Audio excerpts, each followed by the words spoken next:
And who are you that would dare enter my courts unannounced? Let's hope your manners are as shiny as your sword.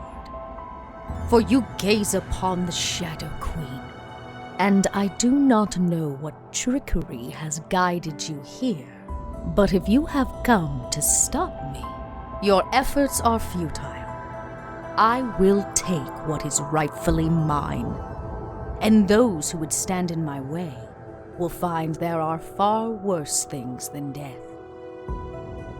But do not fret, my noble wanderer, for I am a gracious host. So stay, but do not stray far from my courts, for I may have use for you yet.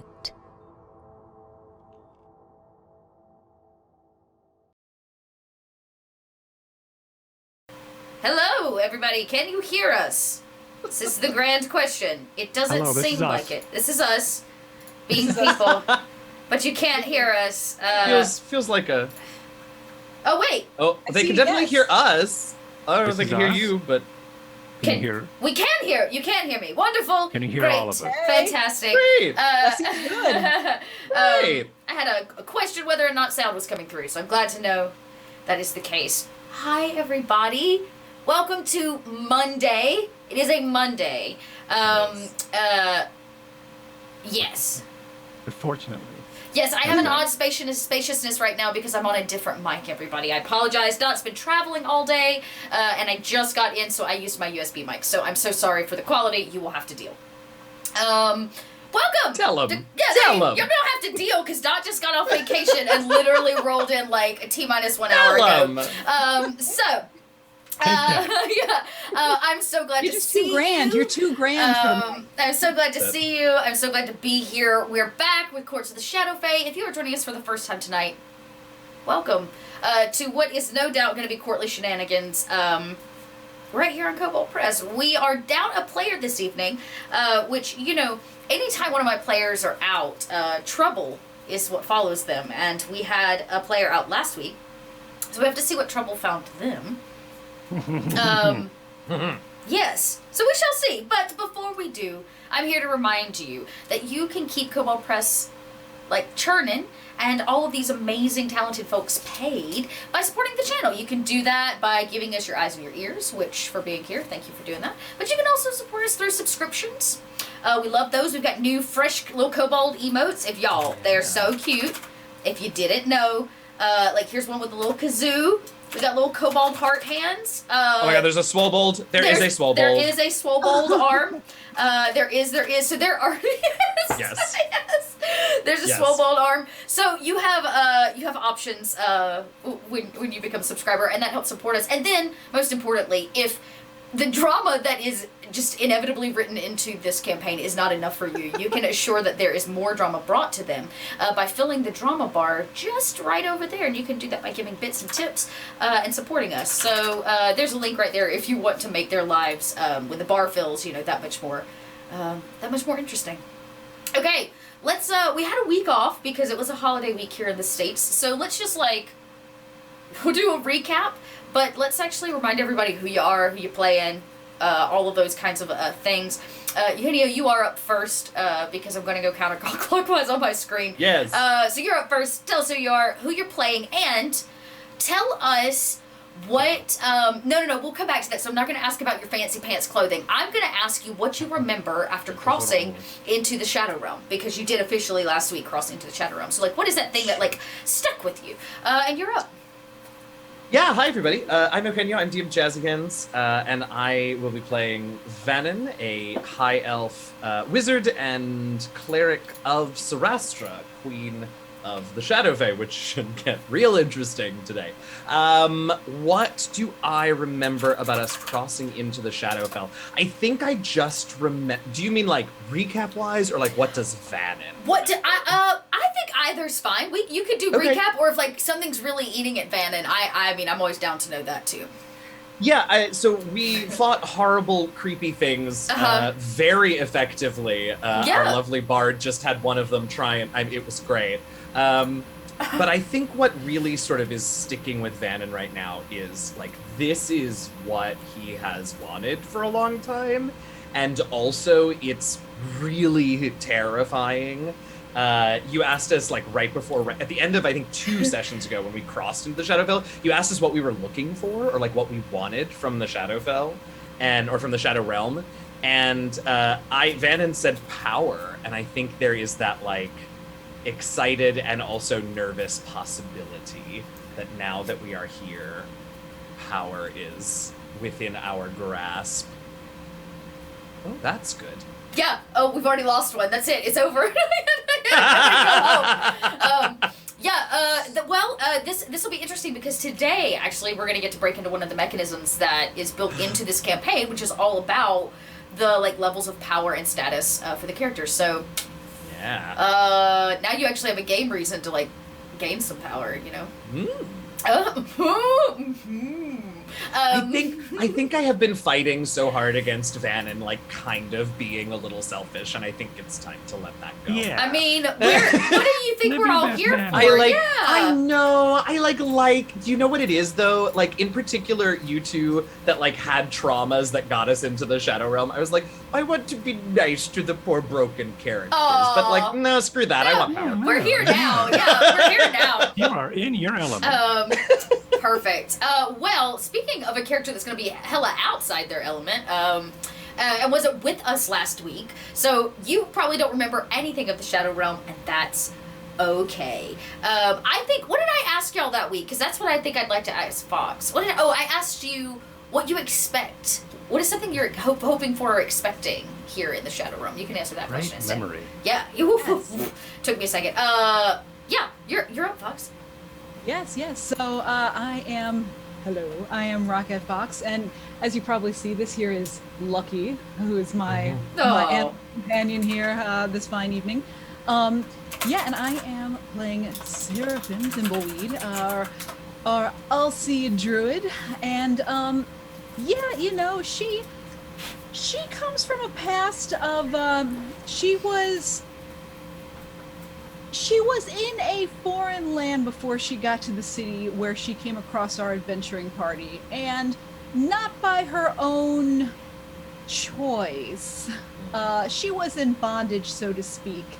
And she was kind of the only of her kind over there. Mm-hmm. And I think one of the things she really wants to find out here is she's not really come across a lot of other Ulcie peoples.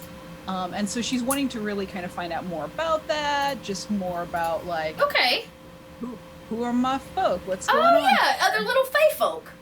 Yeah, let's say. Okay. Also, there's not a lot really holding her to, like, the city necessarily. She kind of just is out and about to wander free. Yeah. You can say you wandered your way right into the Shadow Realm. And we'll find out what Seraphim got up to here in just a second. And last but certainly not least, Cord, happy belated birthday. Why, thank you. Yes. Tell us who you are, who you playing, what's up? Hi everybody, I'm Cord, or Mythomatic. I am a roleplay streamer and tabletop performer here on the internets. I'm playing Theoden Selvier. It crinkles when I talk, and I'm wearing suspenders over my vest. But I also have... what was it? What's the question? Your question was what do you or your character remember? Perfect. From your time.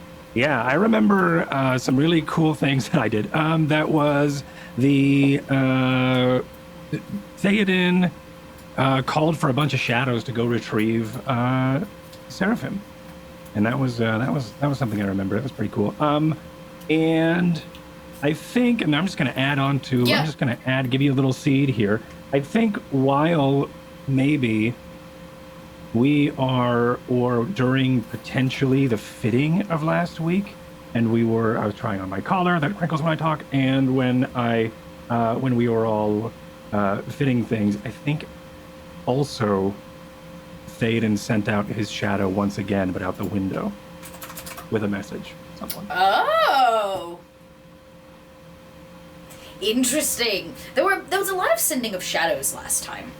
which is, I guess, rather apropos, since, you know, we're in the Shadow Realm, which is kind of what happened. The group figured out the ritual to get a door open, and what kind of came to light is that there at one point were probably multiple roads from the Shadow Realm into Zobeck, but for whatever reason those roads, paths, portals have been closed, and only one really remains, a hidden one.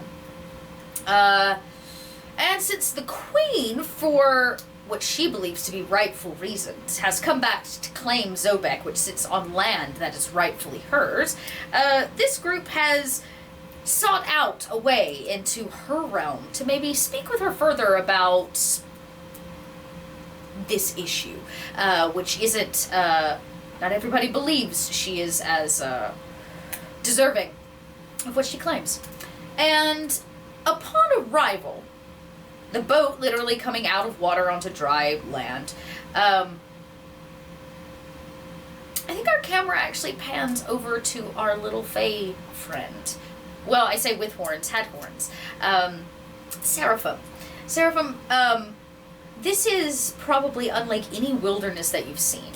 Even in your travels across the land, you've not ever seen anything like this, right? It's dry, and the trees are gnarled. Dead is a harsh word. They don't seem to be dead. They seem to be thriving, but they're thriving in a shadowy place. There is no sun. Everything is foggy and dark. And it's almost like going underwater. That sound, the deafness that comes with your senses. And in the midst of all of this, as this boat like rakes on dirt and your party is standing right in front of you, you hear the sound of a small voice just off to the side. And you can hear it going, "Help! Help! Help! Help! Help!" Well, Sarah obviously would have to go check this out. And yeah. I think in part because it's such a strange atmosphere and everything that just happened, being a little disoriented. Yeah. Normally, you know, she might check out and be like, "Hey, is everybody okay?" But Right, yeah. it's just there's so much going on. Immediately, she's like, "Oh, yeah." Yeah, and there's like a weight, you know, to your chest, even the air, trying to breathe the air, and almost as if you can't help yourself. Your feet kind of leave the boat, hit solid ground, and you can hear the voice coming kind of off the path that you're on, and down near the woods. And you can see it is a small squirrel.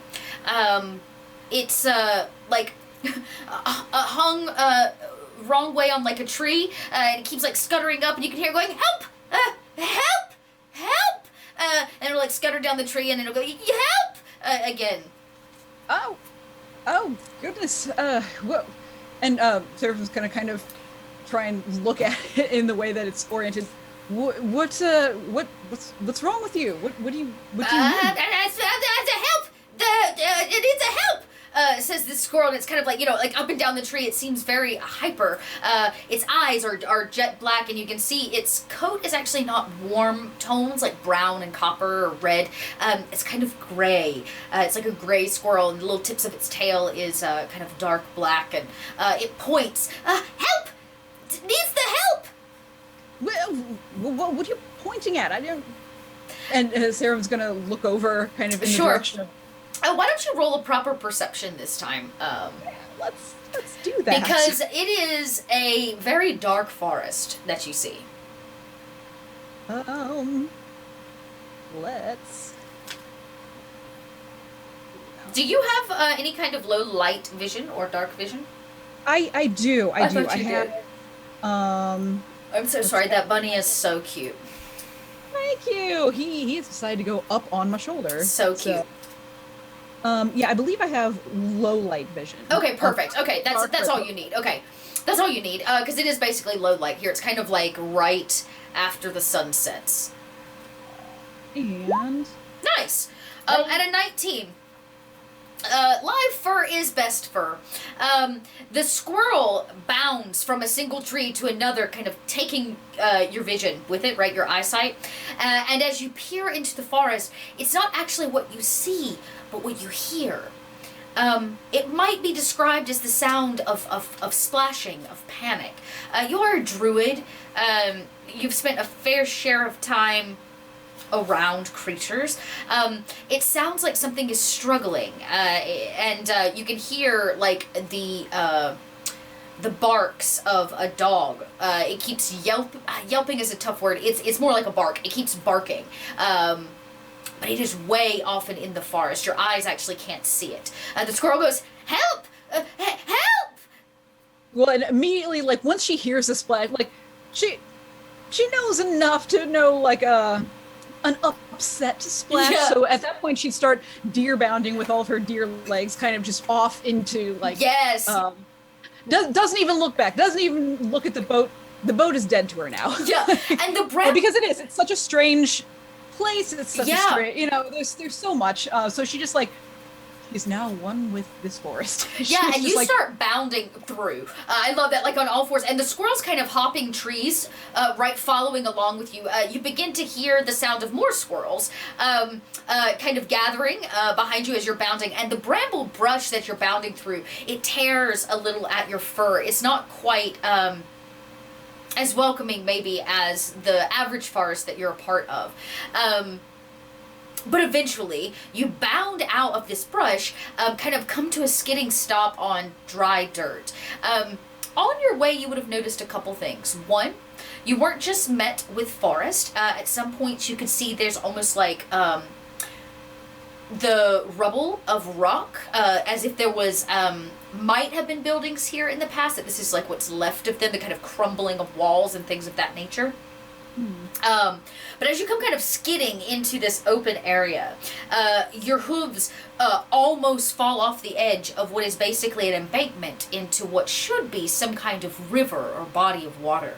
But you don't see cool trickling water. Instead, you're met with this kind of inky, black, thick, viscous liquid that runs down this river, which should be a river. And inside of it is a dog. Kind of. It's kind of a hound, really.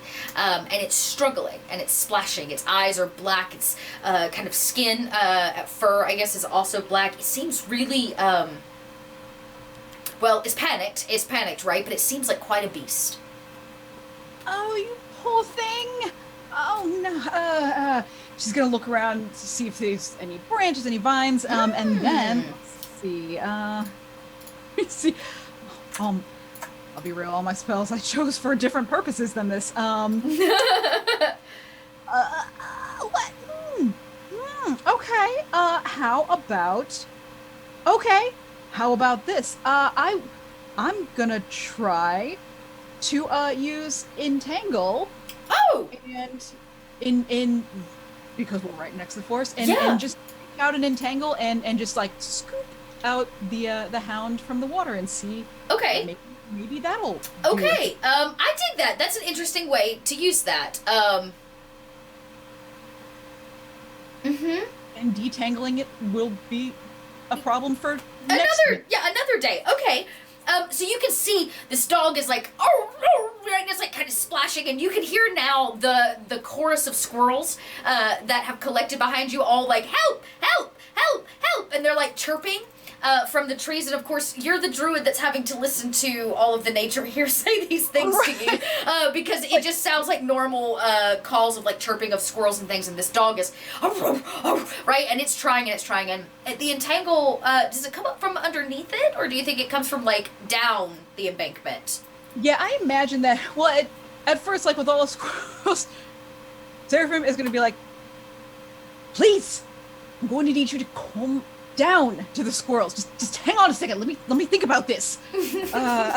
And then going to kind of by starting the spell, just start to like weave it with her human style hands. Yeah. And then and I imagine from the dark style not the treetops, but any of the lower branches and any of the roots, like kind of coming from the embankment, like reaching over and almost like a living vinery, just kind of reaching over and just grabbing the hound in that. I think the hound probably, I mean, it is panicked, right? It kind of nips at the vines and things, which very quickly become more than it can, like, handle, right? And it kind of wraps and binds, and as it does, it slowly, it's hard to say lifts, but it secures it from being below the water. And you can see this viscousness kind of drips and drops off. Eventually, it kind of hangs there, kind of weird, right? Because it's kind of entangled. You can hear it, it's kind of like... it seems real upset, but it can't decide what it's upset at, right? Because it's not really your fault it fell in. Yeah. Are you okay? You're not the drink anymore. You want to come out? Why don't you roll an animal handling check to see if you can get it to respond? Which actually, hang on. Oh, well, I rolled speak with animals. That works. You get the ability to comprehend and verbally communicate, the knowledge and awareness, right? Okay, yeah, including whenever you perceive, you might be able, okay, so it continues to growl. If you can get it to talk to you, you will be able to understand it. It seems very, very grumpy. All the squirrels are like, they're all kind of like chirping and chittering behind you. They're not saying anything in particular. Okay. Right. Oh. Okay, a 16. That's not bad. Okay. Do you want a snack? She's gonna start looking around in her. There's just a couple little pouches on her. Give my granola bar to my rat friend back there, but I might have something over here. What about?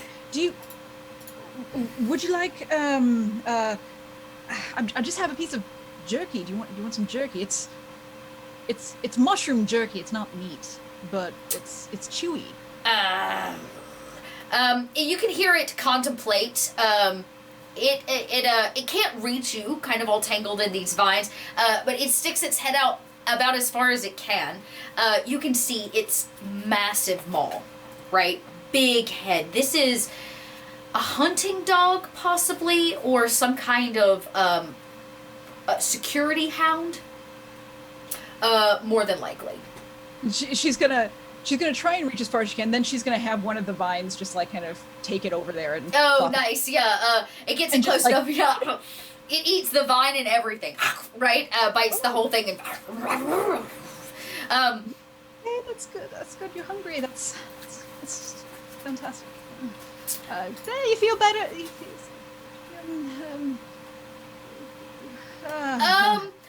You hear, then I think as it kind of finishes snatching and eating all of this meat, this hound looks at you with grateful eyes, which is difficult for a beast that is meant for this. But you, as well as the other creatures, the squirrel, the dog, all hear something, the sound of like a whistle.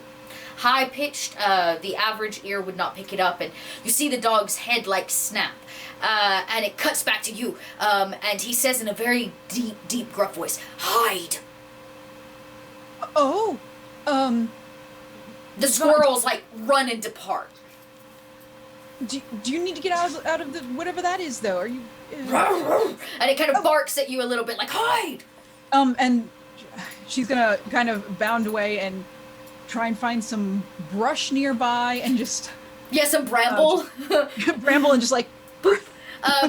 You like, I imagine you skid into this bramble and hide just in time. There's the little squirrel who called you. Is also there, and it's got its little paws over its mouth, and it's trying to also be quiet. You can see its little chest like heaving as you hear the sound of hooves. Massive hooves, of the sound of a horse that is like unnaturally large. You and, like I said, a couple small creatures kind of hide in the brush here. Preceding the sound of these hooves are paws, more of these hunting dogs. They come rustling out of, literally, you don't even know where they come from. It's as if they've stepped out of the fog that covers everything.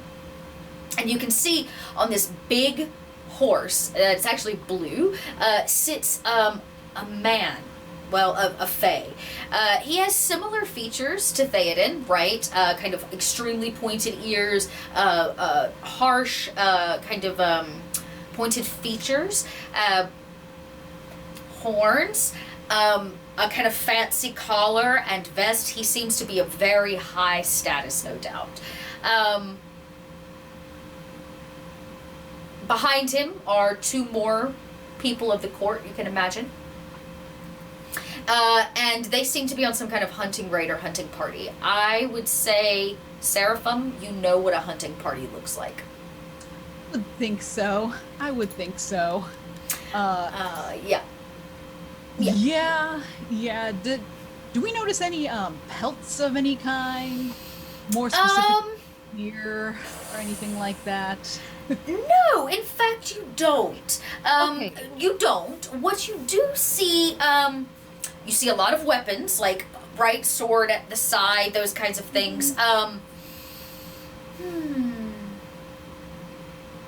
You hear one of the other riders kind of pull, they pull the horses up to the embankment where they can see the hound, this big hound that you have helped, kind of bound there. And one of the riders says kind of in the open, he goes, "My lord, what would you have us do, Prince?" And they kind of look, you can hear now this big hound has been kind of retreated to whimpering. Right? And you hear the prince say, "Well, any hound that would find themselves caught by the rivers of this land is no hound of mine. Leave him." And the other dogs bark, right? Clawing at the edges. And he says, "We have more important things to attend to. I've been sent to retrieve her. The queen believes she has crossed back into her land. I will be the one to deliver her." And he says, "Come." And you kind of hear the snapping of the reins on the horses, and this big, giant blue horse kind of snorts, parting the fog, and they take off deeper into the forest to another direction. The dogs bark ahead and behind them, and it eventually subsides. Rude. And she's gonna come out of the brambles and go back over to the side of the river and just be like pulling burrs off her fur and such. Kind of be gazing at this hound that's still all cattywampus in the entanglement. And kind of cast it to where the vines all start to pull it back onto the shore and just like kind plop. of push and pull, and eventually, and it almost kind of does in a way with its tail tucked, like when it drops. It seems a little sad. Oh no, don't listen to now that guy was rude. No one who is worth, don't let anyone tell you, what your value is in this world. That's rude business right there. That's very rude. I wouldn't. You're a very lovely beast, this. You're very lovely. Look at this shiny fur and those shiny eyeballs right in that noggin of yours. Then she's gonna like scritch. Yeah, I was about to say, eventually the tail kind of starts that like wagging, and its body begins that kind of process of maybe not being quite so upset. And then it hears something. And it kind of gets down in that way, and it kind of looks off and into the forest. I realized I ran over here without really paying attention to where I was going. Hey, tell you what, hey, you good boy, do you have a name?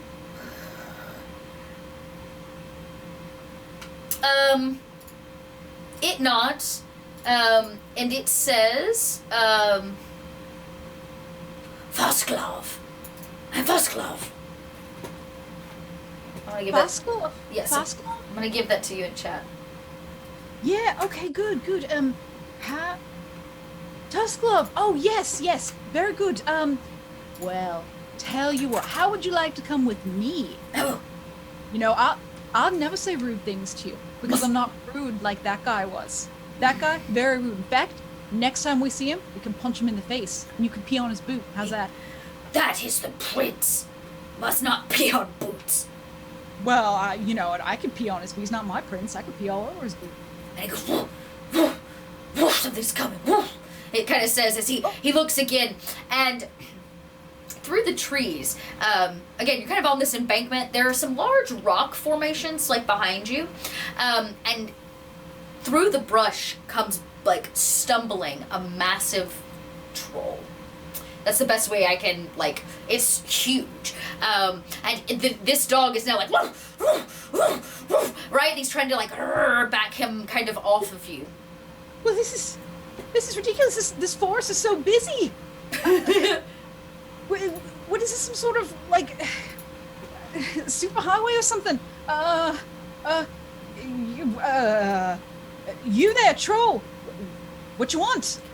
There you. What troll? What do you want? What does any troll want? To smash things, and you know, grind your bones to powder. Okay. It didn't really notice you because it was like swatting. Oh no! Right, like this. It seemed to be like trying to get rid of maybe yeah, maybe it's like swatting at a bug or something.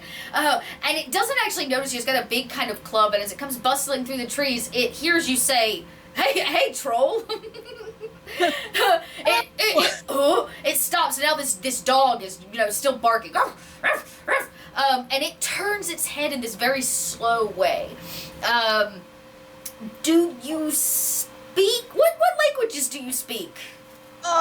So I speak, let's see, I speak What does common. a troll speak? I do speak, Fae, I speak, what else do I speak? Speech of the woods. Okay. A speech of the woods might work, because it speaks the giant language. But I imagine that it has communicated in a few others. So this is kind of like this is like understanding bare minimum English or a language, right? Mm-hmm. It hears you say basically, "Hey, troll," as it turns around very slowly to notice you. There's an evil grin that kind of passes its mouth. It's drooling around the edges. You can see where whatever flesh it feasted upon the last time is kind of stuck in between one giant tooth that sits kind of up and over the top lip. Oh. And his eyes go from, what was that, to, I'm gonna eat you. And it starts bounding your direction. I'm gonna cast Charm Person. Yeah, let's see.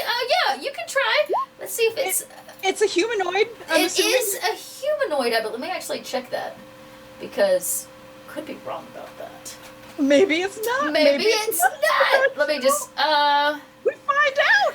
It is considered a giant, but I guess that I would give it a humanoid. Okay, so it's still gonna get, let's make a wisdom saving throw. Wisdom? It has to make a wisdom saving throw.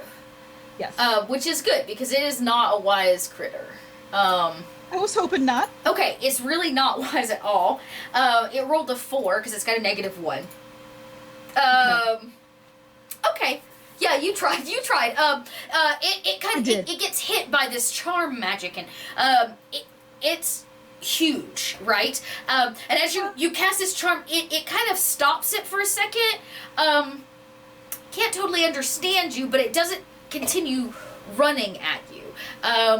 That's a start. Do you do? At that point, I'm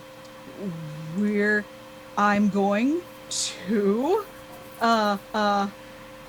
hang on, I've got just the thing for this. Oh, I look forward to that. Goodness, Theoden, I wonder what sort of trouble Seraphim's getting into. I was just thinking Just the trying same to thing. charm us. Anyway, back to this lovely new robe that we've got. We find it looks quite that heavy. Oh. At this point, You know what? I think it's time. Okay. It's time for the moment I've been waiting for my entire life. Oh my god, here we go. Here we go. This is it. This is the moment I built this entire thing for. Chat, do you hear that? This is the moment. This is the moment. And at that point when Seraphim's gonna be like, now, you don't want to eat me? No?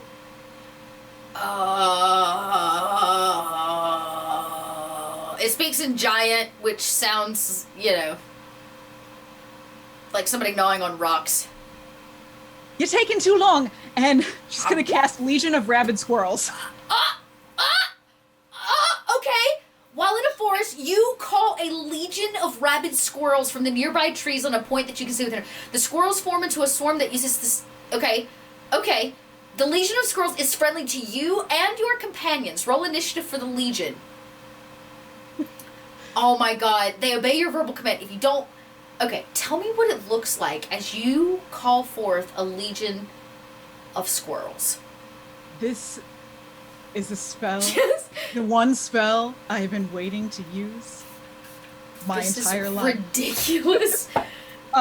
So again, this is Legion of Rabid Squirrels, and so she's like, and the troll is kind of hemming and hawing at whether or not it wants to eat her, and this does not bode well. So then she looks at the hound, she looks back, and she can see all the little black eyes peering out from the trees, like, get him! Yeah. And then the squirrels just whoosh. Yeah, I imagine it's just like that. You see the little black beady eyes kind of start appearing out of everywhere, and you know that you've collectively, like, basically, blown in the conch shell, except you're not calling the critters of the deep, just the creepy squirrels of this forest. And you point, and then you hear all of their little voices. This time, instead of asking for help, they're here to help, and you hear them saying, "Help! Help! Help! Help! Help! Help!" And rabid squirrels descend from the trees onto this troll.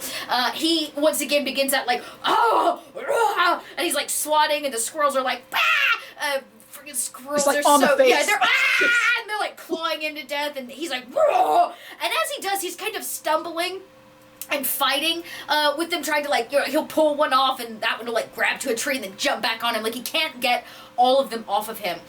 He stumbles on one of these like half ruins, these walls, and he falls backwards. And as he does, he falls in between two large kind of white rocks, stone pieces that were kind of sitting next to one another. And as his body falls, you expect him to make a very large sound, but he doesn't. His body disappears as it passes through, as if there's a portal or some unseen door there. Oh no! And I imagine a lot of squirrels go with it. They absolutely do. A few of them jump before, maybe try to jump off, but yeah. Oh, well, that's curious. Well, okay. The squirrels all turn to you and go, "Help!" You did a good job. Would you like some granola bar? I've got some granola bar right here. Yeah, the squirrels now are like at your feet, kind of picking and jumping, but you hear a branch like crack. Oh, again, what is this? There's never been a forest I've been in that has this much action going on. You turn around to three shadowy figures. Ah! At first glance, it might actually make you jump, and a few of the squirrels kind of back up. But they don't attack you. In fact, they seem familiar in some way. Their silhouetted form. It seems that... there's like a robed figure with pointed ears. It's kind of what you see in the silhouette. A beautiful nymph silhouette, and then the shadow of one very, adorable bard. What is that? Is that you? And Seraphim's gonna start like poking at Yeah, your hand kind of passes through. It's as if a shadow, like Peter Pan has like pulled their shadow off, and it's just this shadow, these shadows, and the three of them kind of stand there floating. You can put your hand and it passes through them. They don't seem to harm you, but eventually it is the one that looks like Theoden with the horns that kind of gives you the finger to like come or to follow them in some way. Oh, how did you all die in my absence? Are you ghosts? Oh, I knew I should have said goodbye or paid attention or something. Now all I have are these beautiful, wonderful animal friends. I shall remember you forever. Are you taking me to the next life? They, when you say to the next life, they shake their head no. They are not taking you to the next life. All of them kind of, the shadows, they don't speak, right? Oh my lord, are we going to hell? What's... The nymph Lark's, like silhouette or shadow, puts their hand out to you, kind of offering it in some way.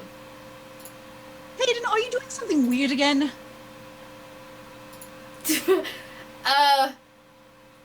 There's a nod of yes at that. I hate it when you do this. I've told you that before. Tusklove, why don't you come with... And Squirrels, why don't you... here you go. And she's going to open her pockets and just, like, cram as many squirrels in. She's just going to reach down and grab a squirrel, putting them in her pockets. Yeah, a few of them will, kind of ride your back. But these three figures, it's almost like the way parents will, like, kind of scoop you up by the armpits and, like, carry you. These shadows almost give you kind of a light, airy presence as they carry you through the forest. Your hooves kind of touch, but you make no sound. Off in the distance, along the far bank, you can see once again that bright, brilliant blue horse and the two men along with the dogs kind of running. On your way out, I guess you could say, as the shadows kind of lead you in a different direction into the forest, you can hear the dog behind you. He thanks you once again with a gruff. And takes off running through the forest. Oh, Seela, don't get into anything. You shouldn't be careful what you eat. And like you're riding the fog, these shadows lead you through bramble and brush and gnarled wood to a clearing. There's a very tiny little hut built into the front of a massive, like, overgrown tree that has no leaves on it or anything like that. And the shadows pass through the front door, knocking it open.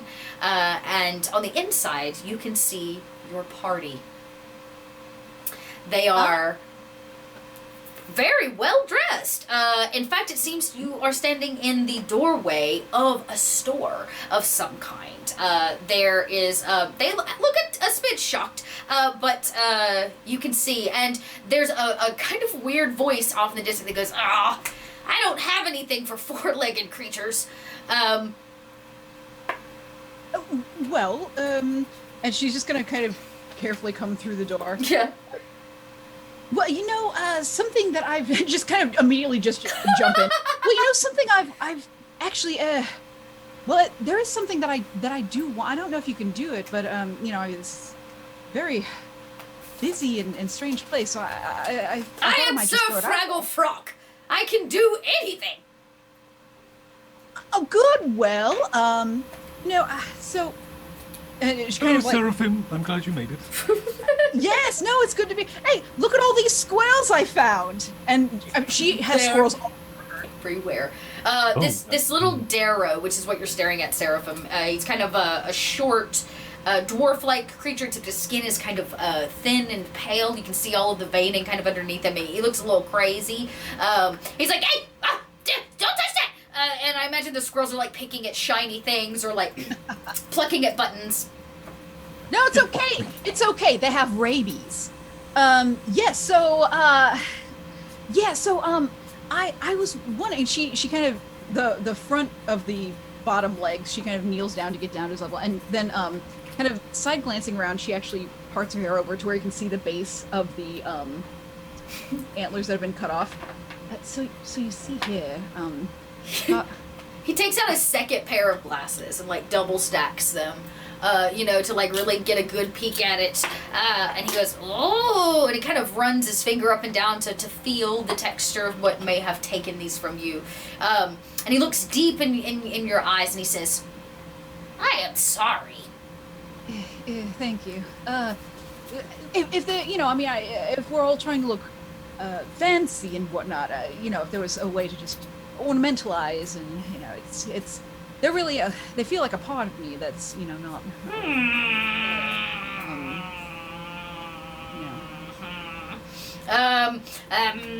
he kind of shakes a finger and he goes, and he kind of runs up to the back and he talks to himself the whole time. You can hear him kind of digging around and muttering around. And you're left to see Vannon and Lark and Theoden standing there in their snazziest. What did all of you decide on? Well, I've decided on this fancy collar and also this waistcoat and an amulet as well that I thought caught my eye. Oh, what is the amulet? It's an amethyst. It shines brighter in the shadow there. Oh, interesting. What about Vannon? Vannon has a new robe that is shot through with gold and silver thread, and sort of the most obvious thing about it is well, maybe that's not true. The ruffled cuffs might be immediately obvious, but also the giant sigil of Sarastra on the back that also sort of catches the shadow in a way, but in a sort of unnatural way. It seems to sort of glow with its own darkness. Sarastra bowling league. That's it. Yeah, and it's what is that? It's like oh my god, what's the terrible shiny? Yeah, that gross vinyl like poly. pleather? Like no, like the stuff that like the real bowling jackets. Yeah. Oh, Yeah. yeah, like the wind. Oh, yeah, okay, yeah. You know what I mean? Yeah, I can't think of what it's called right now. I know exactly what you're talking about. Okay.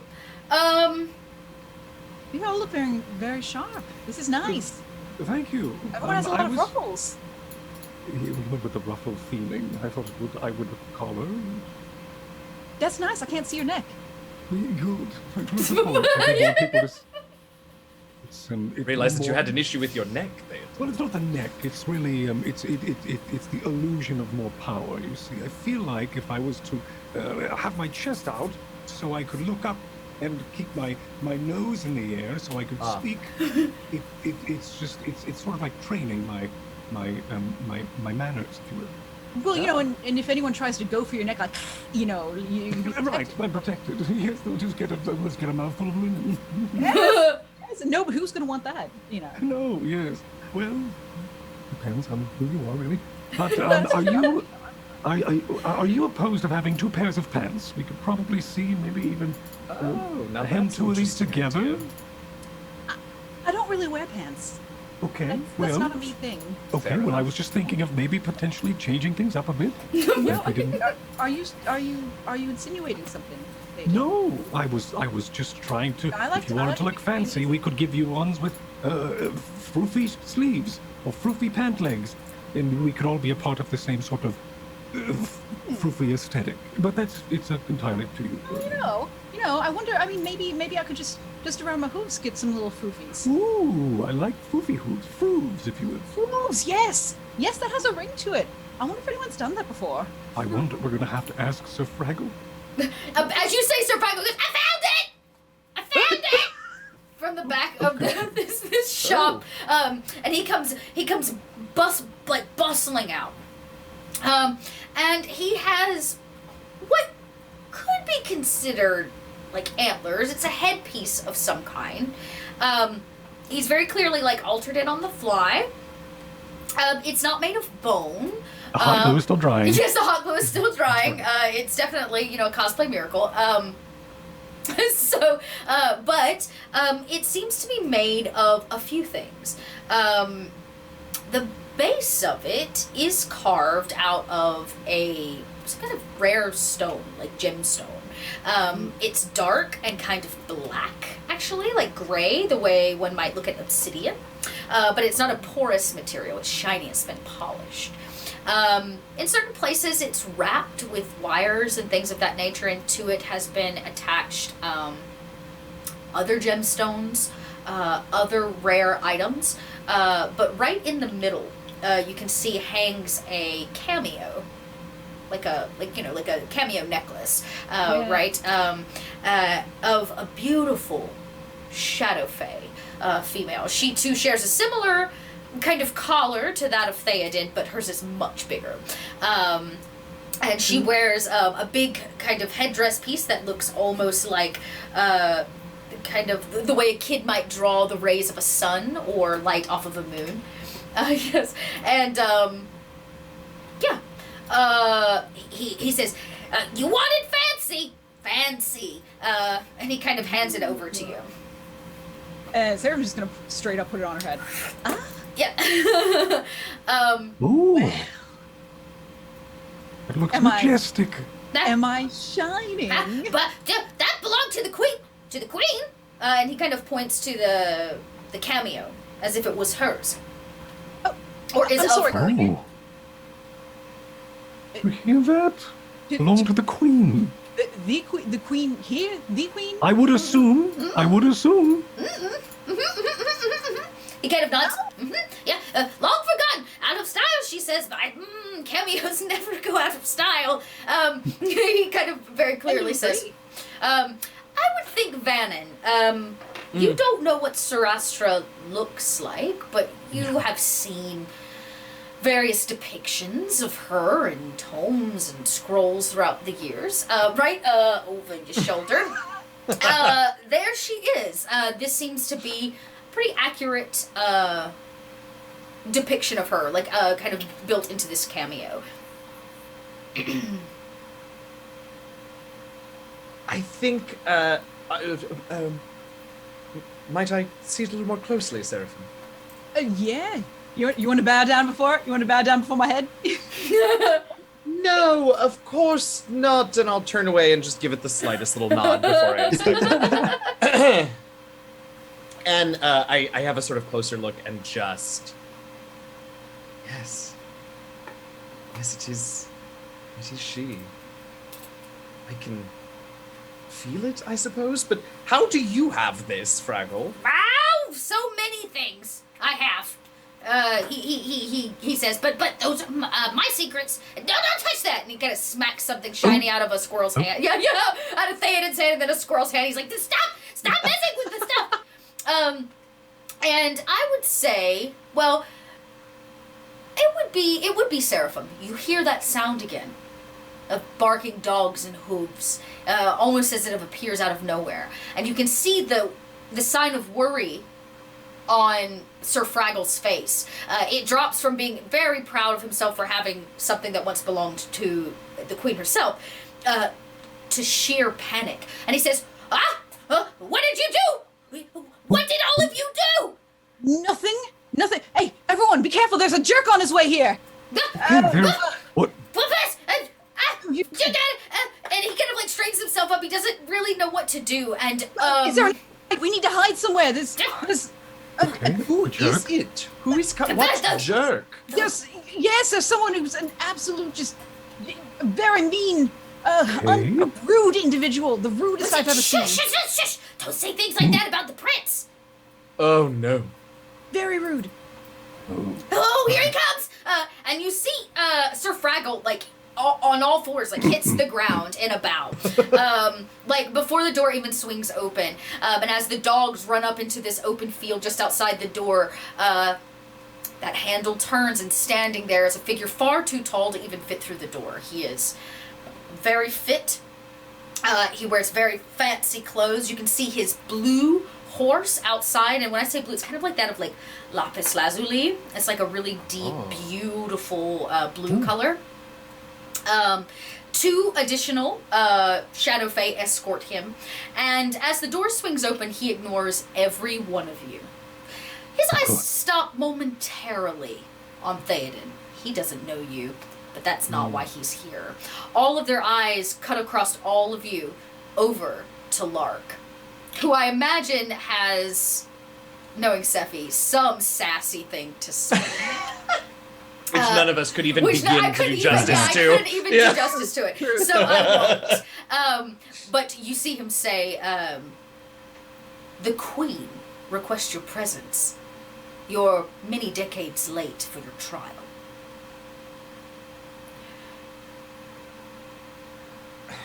The squirrels hide. Sir Fraggle holds his breath. And they walk over and grab Lark by the arm. Again, I imagine she, in the new dress and everything, is less than happy about it. And they ride off with Lark in tow. They never give any of you the time of day. I told you. What did I tell you? What did I? Trouble! Trouble! You're all trouble! Trouble! Can we talk now, or are we still being silent? Okay, so there goes Lark. Are we still being silent? Are we... Sorry. No, I don't know. I was asking. Wait! No. He's gone. Did you see how rude that guy was, though? He was very... I don't like him. That's the prince! Well... The Black Prince! Should I have I bowed? don't care who he is. I probably should have bowed. I'm not going... Do you know how hard it is for me to bow? You saw what happened last time. I lit a building on fire. That was because you bowed? With, it's as part of the reason. Yes. Okay. Well, don't bow. Thank you. And, Bowing is for outside. you see, he starts to pick up, he goes, wow, no time for this. You all look great. He turns around and looks at you, so I know. bye. Yes. He starts picking up kind of hair. Like, you see him start to pick some stuff up off the ground. He's picking up dog hair off the ground outside. A lint roller. Yeah, he's got like a... Bless. That's work cut out for He's him. like picking up and goes, this is good stuff. And he's kind of putting it in his pocket. So is that useful? Oh, can be. What do you do with it? What you do with any hair, you weave with it. Throw it out. Did you say you eat it? No, you weave with it. Oh, weave with it. Oh, okay, sorry. Yeah, he says, you weave with it, and he kind of holds up. Well, it's like dirty at this point, but he's kind of collecting it off the ground. And he says, very valuable, so valuable. No, you can't have it. He says, you can't have mine.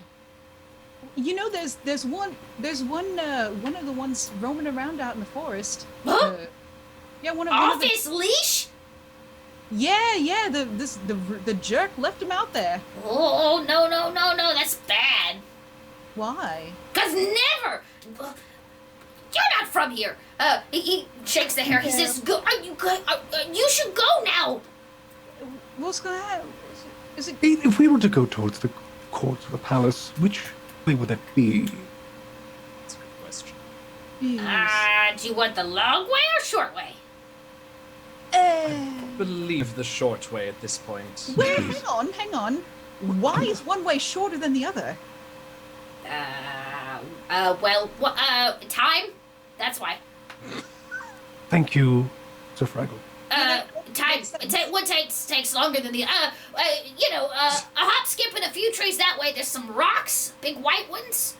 You could just walk on through if you're feeling really excited about it. And is that the long way or the short way? That's the short way. The other way, you're gonna have to go all the way back. You're gonna hit the road. You're gonna have to go. Just be careful. Don't leave the path, and don't let the ghouls eat you. We're not good with that. We should probably take the short way. Yes, ghouls on the long way. We'll go the short way. Thank you. Seraphim, you watch somebody disappear through that doorway. You know it is open. It's true. Okay, bye. Okay. You don't need to push me out. No. Oh, wait. For game mechanics, all of you gain a +1 to your status. So let's talk about that.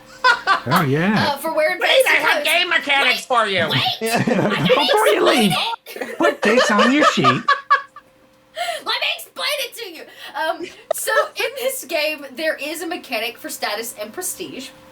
So this should be very interesting. So, everybody starts with the status based on their charisma modifier. So, what is your charisma modifier? I'm gonna guess 3. Great. Okay, you all are gonna be somewhere between 2. I'm gonna guess 2 and 4, which is good to know. Right. Good guess. If your character is a fae that has a title, I don't think any of you have status titles at the moment. Great. Add a +1 for any character who bears an elf or shadow fae crafted item. All of you do, technically. You just got one, so that's your +1 for what you're currently wearing, your fancy clothes. None of you have that at the moment. And then you're going to subtract 2 for any non-fae character. Only elves, half-elves, gnomes, elf-marked characters, and those of fae ancestry avoid this. So I think, unfortunately, Seraphim, you're going to take the -2. Boo. While that's happening, because I don't know the mechanics of the titles, those are like noble titles, not religious titles. Correct. Yes. So titular status, yeah. So status would be like knight, court mage, guild master, yeah, not of any Okay, religious. those are all- But got it. I'm gonna say, since you do worship her.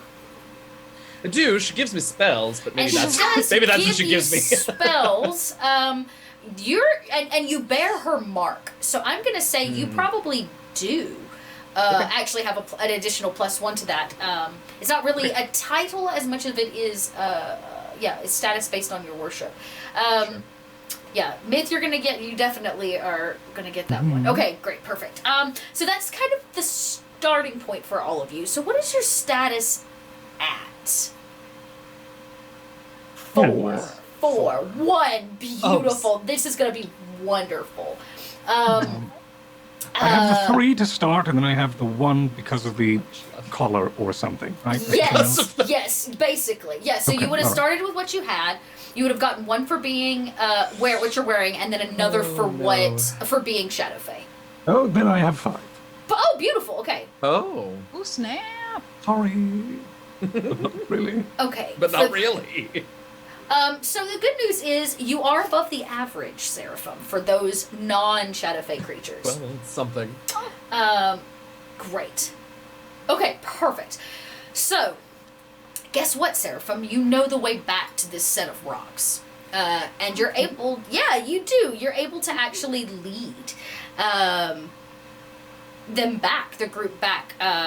And you all see some strange bramble and lots of little tiny squirrel footprints, along with, if you're really astute, some rather large feet and some broken branches where something really, really big burst through the tree line here along the water's edge. Once we get to that area, Seraphim's gonna be like, okay, now,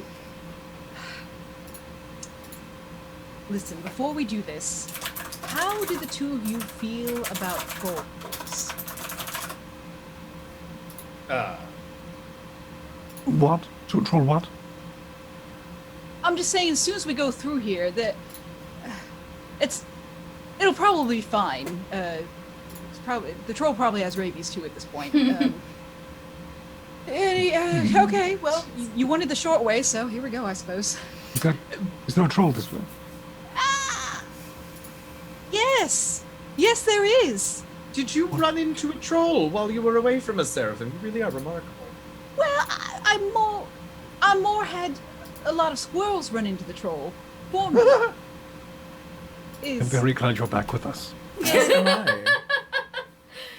So, well, here we go then. Before we do, I feel I should say, things in the court will be different.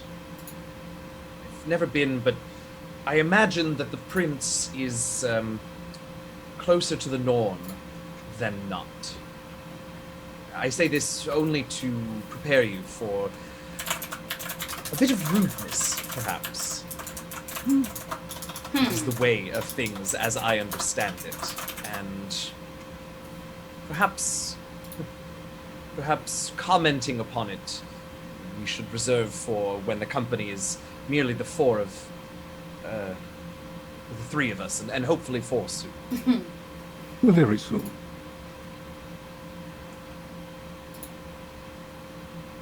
Should we try to do the short yes. way? And you also want to go first, is what I heard. Wonderful. Yes. Who, me? No, Yes, Yeah. you I mean, all right. Yes, it's fine. yeah, quite. Yeah, this looks like you're kind of a go. Okay, Seraphim's just gonna trot over behind him and start just like push. Okay, all right, It's this way, I believe. I remember it's a hop, skip, and something over here, 2 rocks, and we keep on going till morning. Yep, I think. there you go. Yeah. As you get close, anybody that is, very attuned to magic is going to very quickly feel a heavy presence here. There is some hefty magic amongst these kind of ruined rocks. And these 3 white rocks have been placed here. They don't seem very naturally, broken off in this area. Seraphim, you can point to the kind of 2 where the troll went through. Who's first? It's me. Okay. You step through with no problem, and you watch as Theoden disappears. As you cross the threshold of these kind of 5 foot tall, kind of 2 foot wide white rocks. When you get to the other side, you're not in the forest anymore, Theoden. You are standing on well-crafted stone. Right? You can see there is a door in front of you that leads up to a beautiful palace, castle, something. But standing right in front of it is a suit of armor that is large enough. It's about 10 foot tall. It looks like it would fit a troll. Speaking of troll, there's the body of a troll laid out on the ground. It is missing its head, which is roughly about 5 feet, kind of rolled the opposite direction. The suit of armor stands there with the sword in its hand, kind of at this attention stance, and from underneath it embers and glows this blue fire. Yeah. Okay, but is the troll also covered in squirrel bites? It is covered in a ton of squirrel bites. Excellent. Just checking. Yes, it is Was covered that- in squirrel bites. Is that... Seraphim, you are impressive. Is this your doing? Well, I didn't take the head off, but some of it's my doing. I mean, well, I don't know. I mean, I guess Did the squirrels gnaw at it? I mean, if you had enough focused area, maybe the potentially they could have gnawed off the head. Well, sure, the cut looks a little cleaner than some gnaws that I've seen, but I mean, they were very rabid, very rabid. Oh, You and guys the are- you guys armor are has a very bloody rabid, sword. right? Okay. I imagine that she does still make- has squirrels all over her. You You're very guys are rabid, aren't very rabid, right? Oh my god, I'm dying. I'm sorry. It's about Okay. this time that it's actually the suit of armor. You can hear it as it kind of grinds metal on metal as it kind of stands upright. It speaks to you. Actually, it speaks only to Theoden. It does not probably notice you right away. And it asks you, in this kind of very deep, echoing voice, it simply says, "Who has invited you to the Shadow Courts?"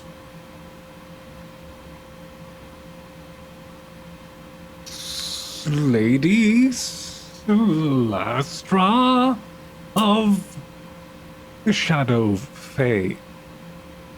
Great. Roll a deception. Uh-huh. There were a lot of question marks in that delivery.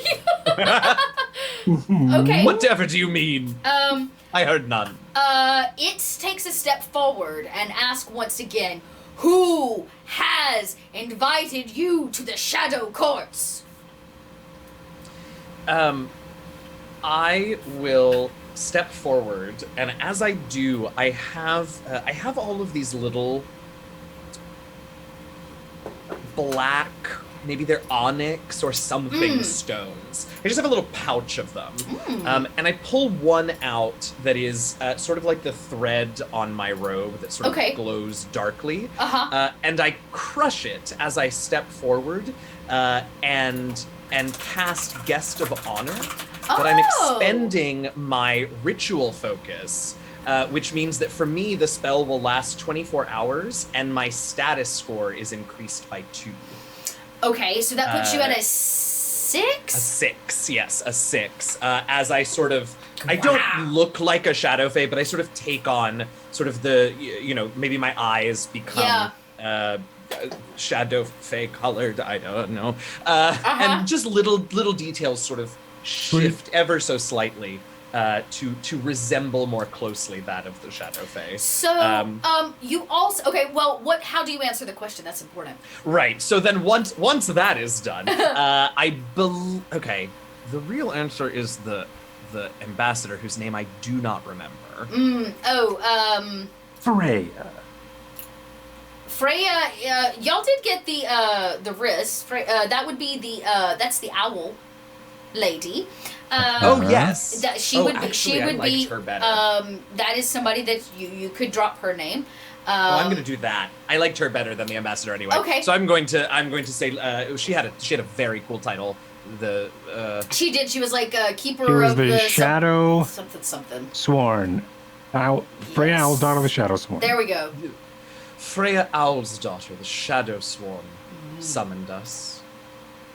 Okay, you don't have to roll a deception, but you do have to roll. I need a charisma check. So if you want to do persuasion. Yes, persuasion sounds great. Yeah, that sounds fine. I'll give you so with advantage. Great. Okay, 15. Wait, hold on, because I get to add a d4 to it because of the spell. So 18. Oh, even better. Even better. There is a moment. I'm sorry, chat. I think Twitch is having problems because everything on my end looks hella stable. Yeah, it's been doing that to me too recently. I'm seeing it in the browser too. I think Twitch is. I think it's Twitch. I'm so sorry, y'all. But there is a moment, and you can see the longer you take, the more the blue flame from inside kind of burns brighter. And it starts to kind of turn the sword around, and it begins to raise it as if it would attack you had you said the wrong thing. It's very clear that this sword is the one that very cleanly cut through that troll's head. Good luck finding my neck. Ha ha. Yeah. I knew it! Make the cut at disadvantage. And it takes a moment. It stops. The sword raised as you say her name. It is the sound of an owl. Comes like fluttering down from the tip-top of this castle from behind, and it lands, and you can hear it. Whoo, at all of you, and it looks down and its head turns. This sentry, I guess you can call it, that stands here blocking, this footman, stops. Its sword is lowered and it spins it back around into like an attention position. It steps to the side, and allows you to pass in.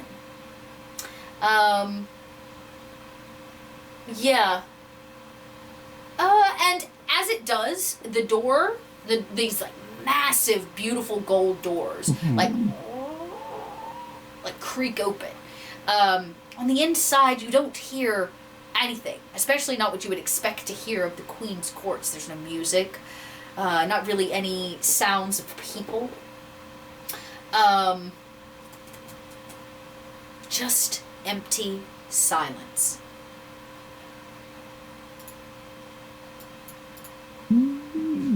Okay, well, I guess we step in. Thank you. And I clang my hand on the hollow armor. Wowzer. Take a little step away from Theoden. Wowzer. Well, it did let you through. It doesn't move. Yeah. It doesn't even seem really bothered, almost, in any way by you. As you cross through the door, you see on the interior, by the door, are two different kinds of, like, footmen. Instead of armor, these are just floating cloaks, as if something is there, but like these empty cloaks just kind of float there. And they line all the edges of this massive hall that you step into. Let's see. You have a temporary boost at a 6, and you're at a 5? Mm-hmm.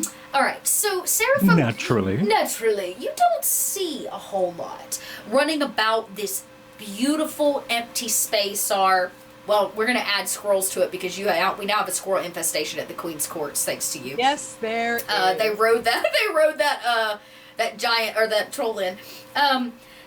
You see some mice and rats kind of running and scurrying in places. You definitely see the squirrels that are starting to find ways into nesting in certain places now. But you don't see a whole lot more than that. The other two of you, the silence is at first kind of deafening, and like I said, not at all what you expect to hear, but if you listen closely, other than seeing the small creatures that are running about, you can hear the slight giggle of mischievousness in the air. Maybe the sounds of a chorus off down a distant hallway. Nothing sure, but there is clearly more here than meets the eye.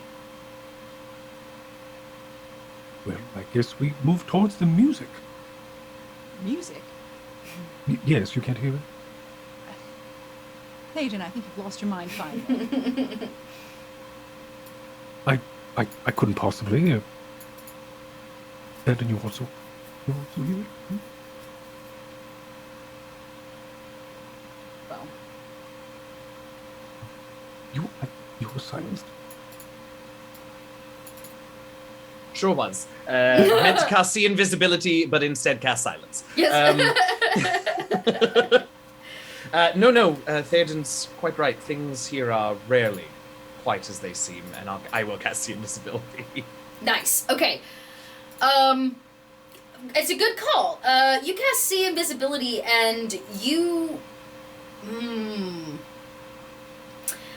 see a goblin-like creature with its hand reaching up to pluck something from Seraphim's horns, something of value, maybe a gemstone or something shiny. I will, seeing it, I will move over to it while I cast Claws of Darkness again and just say, if you value your life. Ah! He lets out that moment of oh, they can see me. And he slowly removes his hand. You see that Vannon is talking to something you don't quite see, but Vannon, you see more things now. You see creatures, spay-like creatures running around with animal masks on. You see more of these kind of goblin-like creatures that are clearly of a little bit of a lower status. Mm-hmm. Being mischievous. There's a kind of grumpy, what would be considered a sad clown type bard over in the corner. He plucks a lyre or lute with a single string. All the rest of them are broken. Wow. This is why he's sad. I mean, I would. But you can kind of see that there is that there is more here than meets the eye. But you haven't quite seen through everything, if that makes sense. Oh yeah, definitely. But this goblin removes his hand and he turns and looks right at you, realizing now that you can in fact see him. What are you doing, Venom? Me? If I value my life, what did I do? I think Vannon can't help but let out a muffled and somewhat restrained but still frustrated hum if I was going to be impressive. Just asking silly. All right. Anyway, there are back to excuse me. There are creatures here that think to harass us. Sarah. Oh no. No. I imagine if the goblin's still right there, Seraphim, as soon as he says that, Seraphim just starts stamping everywhere, nearby. Oh, that's adorable. Remembering that there's creatures around, so she's just going to start stamping her hooves everywhere. This creatures. The goblin at this point kind of scutters off, and you can see a lot of the ones in this room, they're kind of whispering and like pointing at all of you as if you are the butt end of their joke, in essence. But I'm not overdressed, am I? No. But it is this courtly musician, this other bard off in the corner. He looks up with this kind of these beautiful green, like, eyes of a musician. He like looks over very brooding like and meets eyes with you, Van. You, bard, not you, Third. Yes. Not Oh, you, not oh. you, not Sorry. you. I don't see a ball.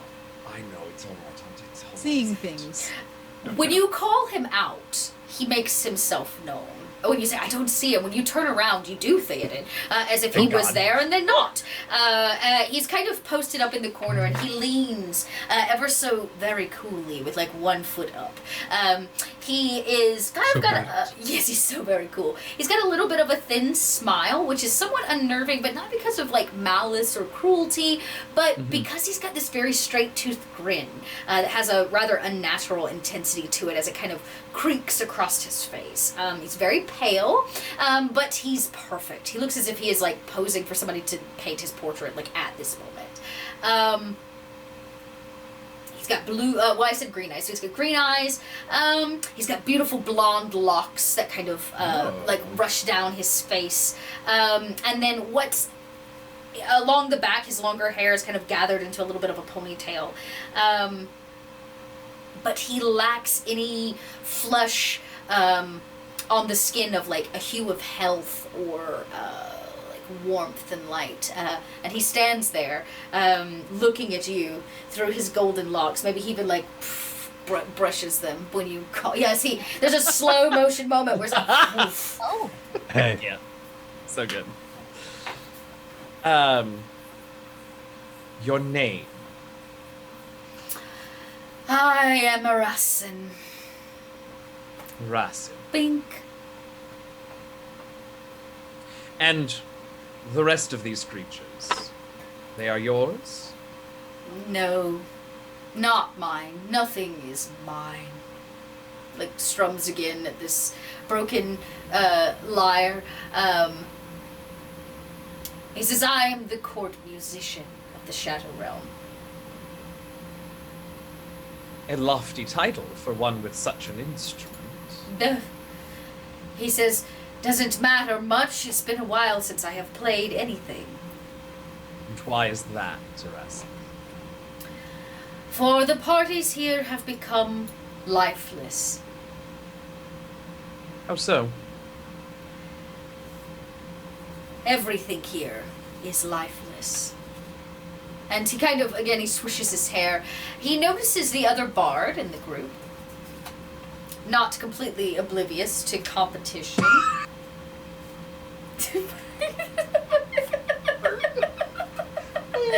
Anyone enter so quite so quickly? He kind of like, he notes you. He says, but yes. He says, everything here lacks a bit of finesse. But why should I trust, and he looks at all of you, the likes of a lowly lot like you? At this point, you'd realize he is not a shadow fae. He is an elf. How interesting. How interesting. When you say he lacks the blush of life, or health is actually what you said, but Yes, I suppose what yes. I'm really asking is he in fact alive? That's a great question. He's not undead. Like, if you were to cast something, you're not going to see that he is an undead. He's not a fiend of any kind. He seems, someone that has spent far too much time inside. They never see the sun. They become a little lacking in the blushes, the natural blushes of life. He seems to lack a lot of that.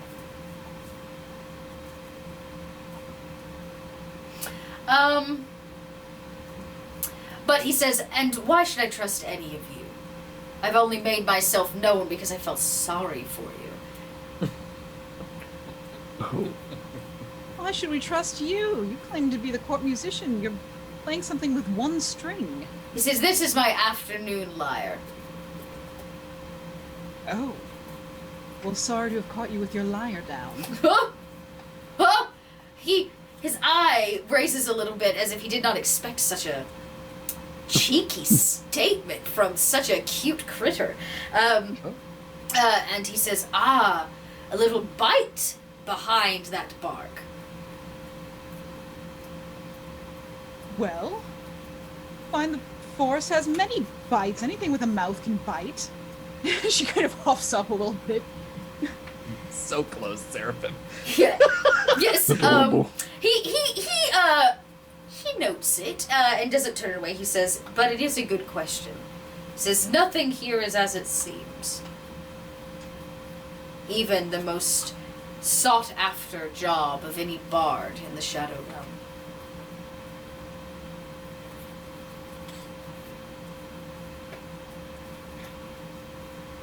What?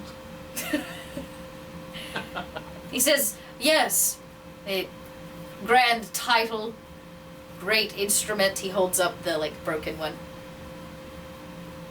He says, "But this is where I spend all of my days. Here." You sent away. You sent away Sent away?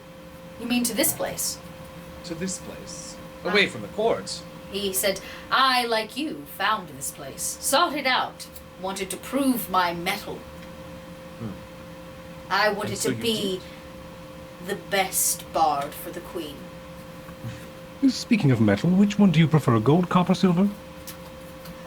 He smiles and he says, "Well, the queen prefers gold. Hmm. What she likes, I like." Very well. Have you seen, has anybody else entered through this hall the last, I don't know, an hour or two? Maybe a hunting party or so? He smiles, "Well, the horses and the hounds would be at the stables." And he kind of gestures down a hallway. "Out to the back, if you are so interested in such beasts. But they did escort in one that we have not seen in many years. The courts were a hubbub." If we wanted to see, out of curiosity, a trial out of boredom, where might one go to see such a thing? "Well, you would not be welcome in such a trial." I would be. I'm from here. Okay. Okay, I'm from You here. don't even go I'm here. from here. You don't even go here. He says, he says, "You look like you are from here. You have all the features of a Shadow Fae, all the demeanor of royalty, but you lack something. I can't quite put my finger on it." I bet it's a title. Is it a title? But certainly not ruffles around the neck. Most That's certainly not. He kind of thumbs your ruffles with his finger. Yeah. And he says, "I'll tell you a little something. But only because you took the time to speak to me." Very well. "But you must answer a question for me first. Very well. You," and he points at Theoden, "why are you here?" Do you want the truth? "Yes." I figured. And how could you be so sure if I was to tell you the truth? I believe it seems like this place could be, Well, you're not a very good nothing liar. well, I wouldn't be talking to the one who has not a very good liar, and he points and he plucks the string. That is a funny joke. I do not play lyre. I'm It's not a joke. Violinist. Yes, I know. It is. And he kind of tosses it, and as he tosses it, of like a beautiful violin appears in his hand. He says, "As I stated, everything here is not as it seems." I think I'm going to take out a gold coin. Ooh. I'm going to hand it to him. And as he plucks it, I am going to grab his wrist with my other hand and pull him close and say, My name is Theoden. I'm the House of Whispers. And he pulls him back. Pushes him back. He kind of thumbs the gold coin. It disappears. You know, like a sleight of hand type trick. He pulls out a bow, a violin bow, and he kind of positions it under his chin, and he begins to play for all of you this sad song of longing. And he speaks as he does. And he says, I came here because I wanted to be the best bard. And I was. And in return, I gave up my freedoms to serve her for all eternity. It is, We all. he smiles, it is my job to play. Or face the shadow face punishment.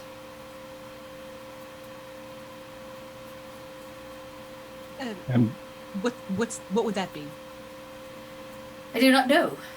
I have heard the screams. I have seen the repercussions. But I always wonder if this imagined penalty could possibly outstrip the torture of this virtual imprisonment. You're not even curious. Of course I am. But the question is, what would they do to you? I have seen them banish people. I have seen them whip them. I have seen others lose their titles, stripped of rank. But as a bard, I imagine you understand the worst thing for another bard is to lack a peer. For there are none appear to me here in the courts of the Shadow Fae. I simply seek a reprieve, a moment away from this free life.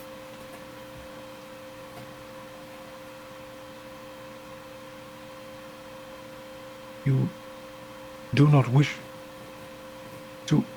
And he looks towards Venom. Is anyone else watching? Is there anyone else nearby? Other than the goblins, is there anyone obvious? The goblins are like pittering about this room, being mischievous, but yeah. Vannon has been super thoughtful ever since it became clear that this bard regrets his choice to come to the Shadow Realm. Yeah. And so just like the barest little shake of my head in response, Theoden. And now I forget what I was going to say. Sorry. No, it's not you. He simply, and maybe now you can see as he plays, he is frail, he is weak. Does anybody have like medicine? Can make a medicine check? Rose. I can. Try maybe. Yeah, I mean, I'm not proficient, but if you want us to... Yeah, if you want to, this is definitely a medicine check. If you want to see if you can figure out maybe why he's so sickly looking or weak. Okay, a 13, a 14, that's not bad, and a 15, okay. Maybe it's now that he's spending more time, or he's getting closer to all of you, and he's letting his own guard down. Maybe the truth, right, is being set free in some way. But as he plays this very beautiful but mournful piece of music, and he talks, you can see that the extensive time inside the courts has crushed his spirit. But his body, you've seen people that have been leeched, drained of their blood. Oftentimes, if you see this, it's, if you're not dealing with the ghouls, usually it's because somebody is bloodletting them for rituals. And it seems that his body is exceedingly weak, probably from lack of blood. Can I try and cure wounds on him? Would that help? He doesn't seem to have any wounds from what you can tell. That would just also put some more blood. Yeah.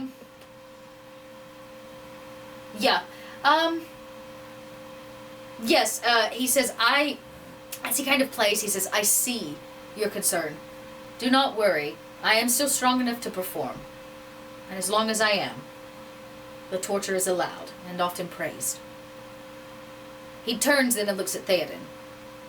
So if you become my peer, they will make us battle for the position.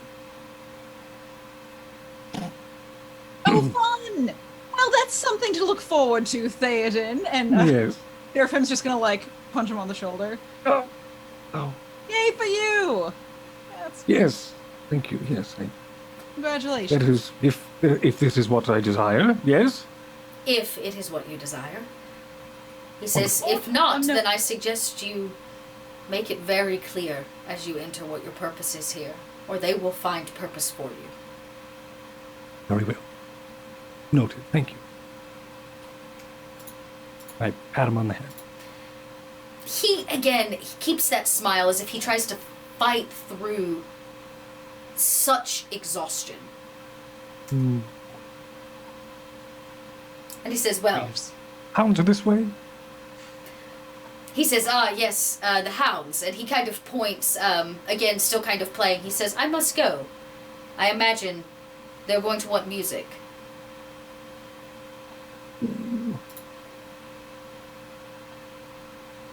Very well. We are here on a diplomatic mission and have spent enough time tarrying. The pleasure was yours. And Vannon begins to walk away, unaware of even where he's really going, but this dude Just has have to walk. really wigged him out. Yeah, he says, wait, I understand your demeanor. I may be just a lowly bard, but I still hold clout in the court. At least on the lower levels, and considering the fact that all of you don't even hold title. If you need something, let me know. Well, I have to make a check to see if I do something very foolish. Do it! I wanted to make a clot joke when he said clout, but Seraphim is you like the time has passed. Okay. Seraphim is going to like as the others start to, as Van and Van start to wander off, and this sad little man is playing a sad little violin.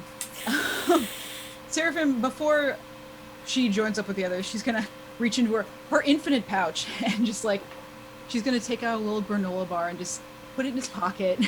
Be like, hey, I think some extra nutrition in your belly, I think would help you out some. And then she's gonna pull out a squirrel and put it in his other pocket. And here, having some nice warmth on you and some company. Careful, they do have rabies, but companionship can really go a long way. She's gonna just like put the squirrel in his pocket and just like pat it. There you go. He leans in to you as you get close and he says, your friend. He kind of gestures to Theoden. Is he a good bard? Yeah, he's pretty good. That's all I needed to know. He smiles a little cheeky smile for the first time. And he says, well, enjoy your time in the courts. I shall sing your praises. Yes, I shall sing your praises. And he kind of walks off, leaning into the bow. The song kind of changes from this requiem to a bit of a little bit more of a jaunty tune as he puts a pep in his step. If you choose to follow his directions out to the, basically what is, stocks for the dogs. A houndery. Yeah, a houndery. There's a houndery that is attached to, like, stable, basically. Yeah. Where you can see the blue horse tied up. It is much larger than all the rest of the horses, but there are more horses here. What is your play here? I was hoping to find the hunting party. Okay, potentially. you don't see the hunting party, but you do see what is probably the kennel master. They were part of the hunting party, right? Because they manned the dogs. So this would have been one of the other two Shadow Fae that was escorting the prince. That has probably seen us. For sure. He is busy tending the dogs, of course. So he doesn't give you a whole lot of care, we'll say, but he does acknowledge you with eyes. Yes. This is gross. This smells. I don't know why I'm still here. It's just Aiden is kind of wandering, looking around. Yes, through you can hear like a big sigh as you're like trying to step around poop, probably, right? And like, yes. and he stands up straight. He was trying to ignore you, and he just can't anymore. He turns and he says, "May I help you?" Yes, Theoden, House of Whispers. I was looking for someone named. Well, she was already through here with the hunting party. The Lady Lark, House of Whispers. I know nothing of such courtly matters. I am simply in charge of the dogs and the kennel boys. Okay.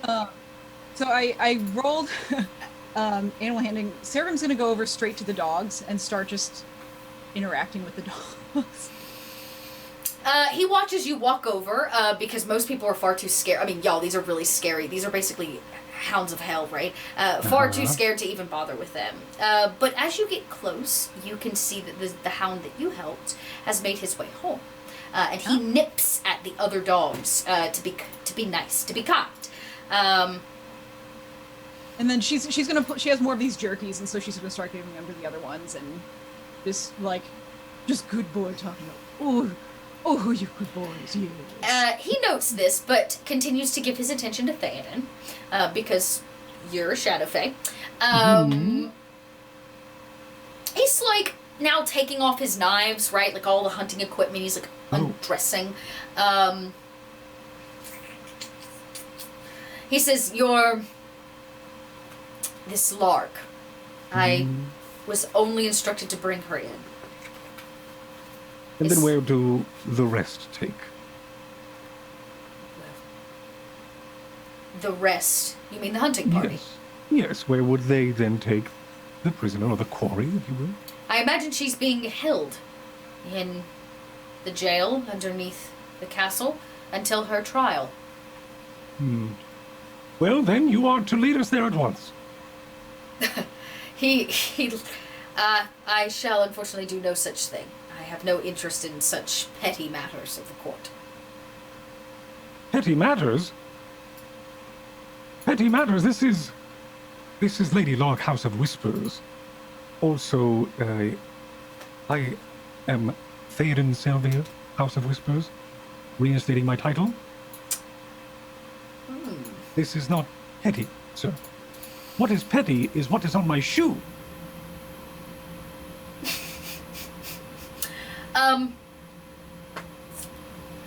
He notes this. He says, "I have heard of her, but not of you." Good. If you're looking for the trial, it will take place in a few hours, no doubt. Such hubbub means that there will also be a party afterwards, regardless of the outcome. Very well. Thank you. And I will pour out a silver and put it on a stump nearby. He laughs a little bit at the exchange of money, but he says, okay. He then takes it back and then puts out a gold coin and then lays it on the stump. He will take the gold coin. He looks it over to make sure it's real, and he pockets it, still slightly confused by all of your presents.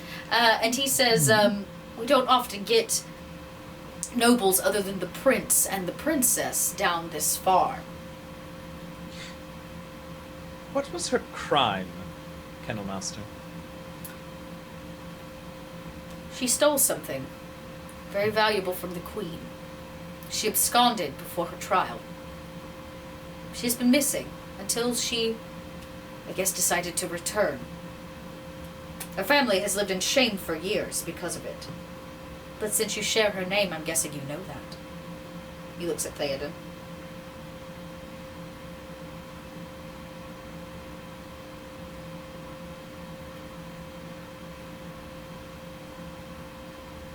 Well, I imagine that she will stand for the crime she has committed in the past, and those that she has committed now.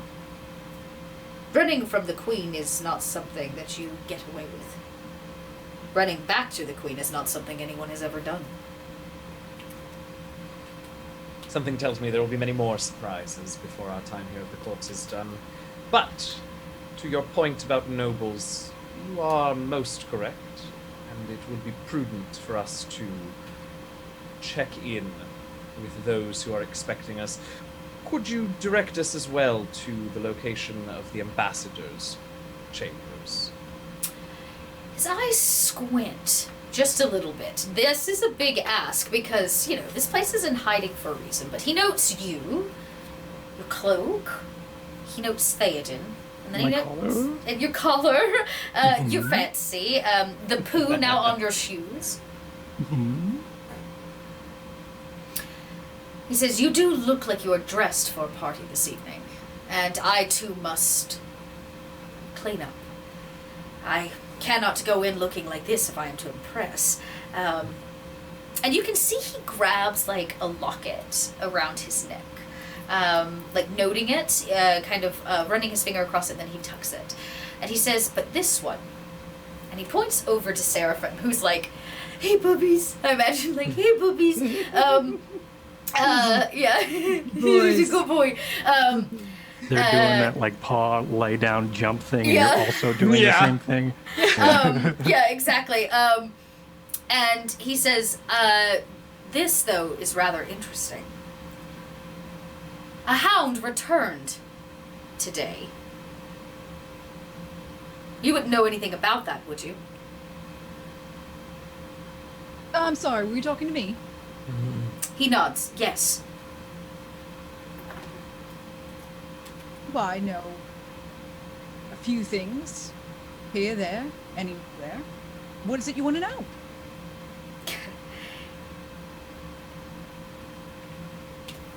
Never mind, he says. He kind of gets the idea. He says, the hound don't usually take well to anyone but me. As one is licking Yeah. Seraphim. I find them so just utterly charming. Tell you what, you two, are you heading to the ambassador's place at this point? I will join you at the party. I must back to my quarters to change, put on my favorite hat.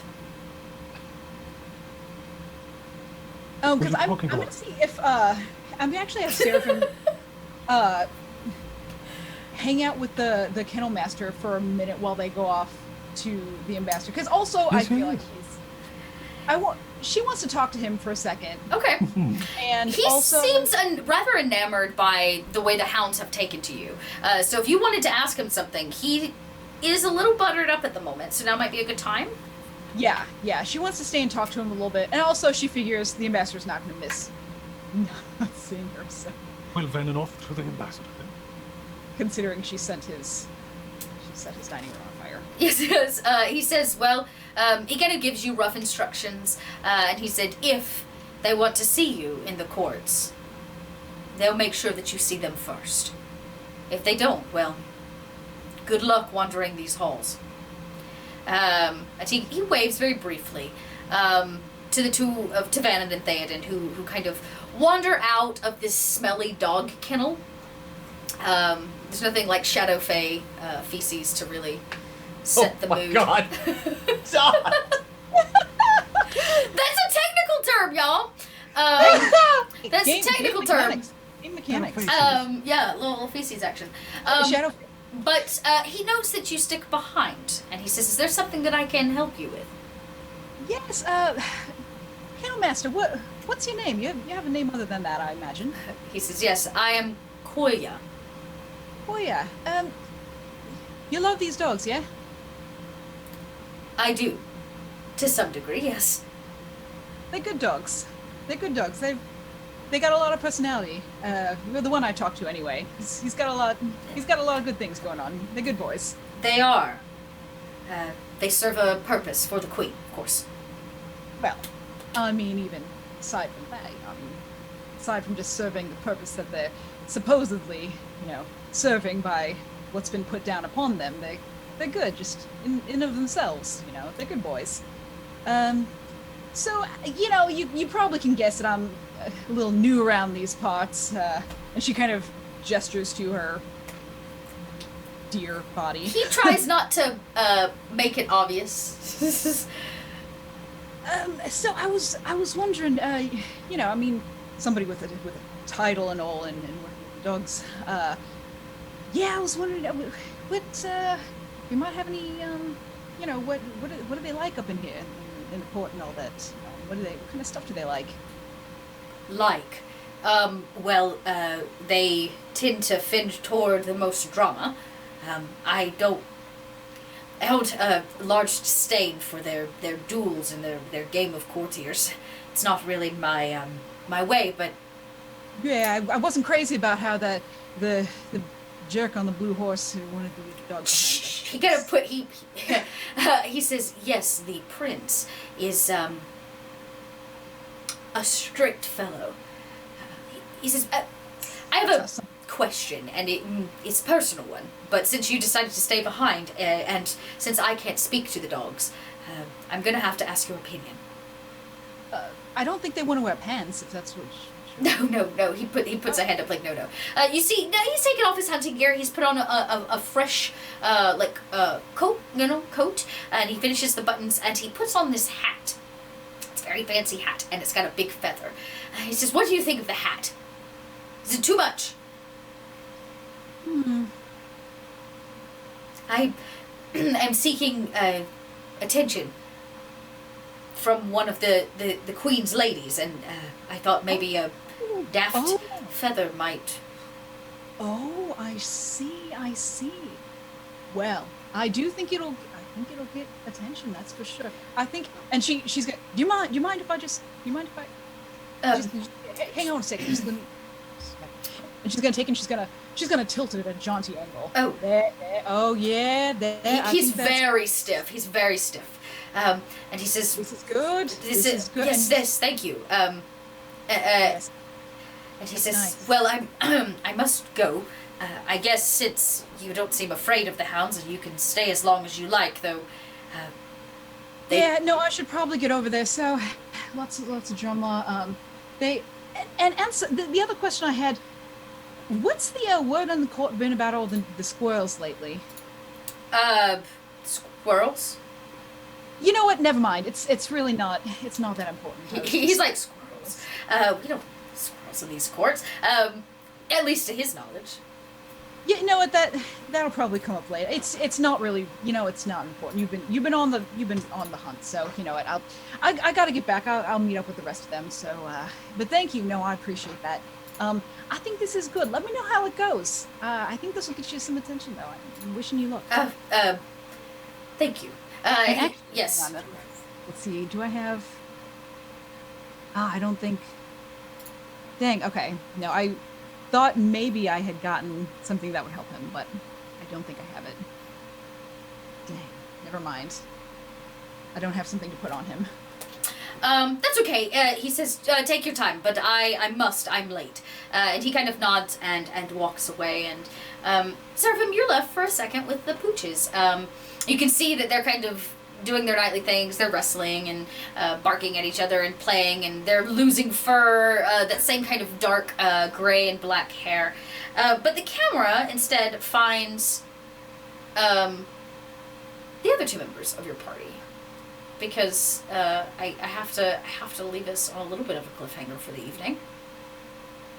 The two of you follow his instructions down and around the court. Smaller creatures are made known to you, right? But not like right, squirrels. yeah, like squirrels. But they're, like I said, some of the goblins, some of the other fey creatures, these little, like, fey creatures that have on, like, animal mask and things, they pitter around. But you can see that everybody's headed in the same direction, towards whatever this is, wherever they're headed, which you imagine is probably going to be this trial. Yeah. Do the two of you have anything to say before I interrupt with our big moment at the yeah? Mm-hmm. I should probably let you know, Vannon, that you're probably wondering what's going on and what either way, I am looking to announce Lady Lark back into the court. If I do, I am able to reinstate my title. I have taken her title in this time, and I have also favored to go and retrieve and bring her back. So I must find Lady Lark, so I do the announcing. Otherwise, I will lose my title. That certainly changes things. Yes. Thank you for trusting me, Theoden. I had hoped to perhaps speak on Lark's behalf to the ambassador before any of this got started, but I think much better for you and perhaps for her if we simply go straight to the trial where you can announce her presence, and perhaps we can play some small part in ensuring that she retains that title. As do you. Yes, I do like that. Yes, okay, so we should probably, still to the ambassador or to the court? No, I think far better to meddle directly rather than surreptitiously this one time. Yes, I like this. I'm going to follow you because you could see where things are that I can. So is it Well, at the very least, won't run into people gathering. There's just so many of them. Yes, something scutters between your legs. But as the two of you have made your decision, we need to make it. What are your passive perceptions? I don't think you need to roll. Okay, yours is very high. As is mine. Okay. The both of you have a moment, you take a breath, you start down, knowing that there's a high probability you may not even have the status to make it into this trial. Right. But your ears are met with the sound of tears. Somebody's crying. It's faint, as if it is just on the air or the wind, but the sound of a woman as she weeps. Vannon and I look at each other for a moment as we both have a 15 passive perception. We'll acknowledge it and then... Right, at the exact moment, yeah. You also hear, yes? I do. On the one hand, we haven't the time, but on the other, every ally is a useful ally, and someone sounds as if they might be in need. Yes, I'm running low on coin, but yes, I'm sure that our words will be enough payment. At least mine would. We should be quick about it. Yeah. Let us... Very. We also should, if this would be a good place for us to wait for Seraph. It's probably right behind us. Right behind us. We'll definitely hear the hooves.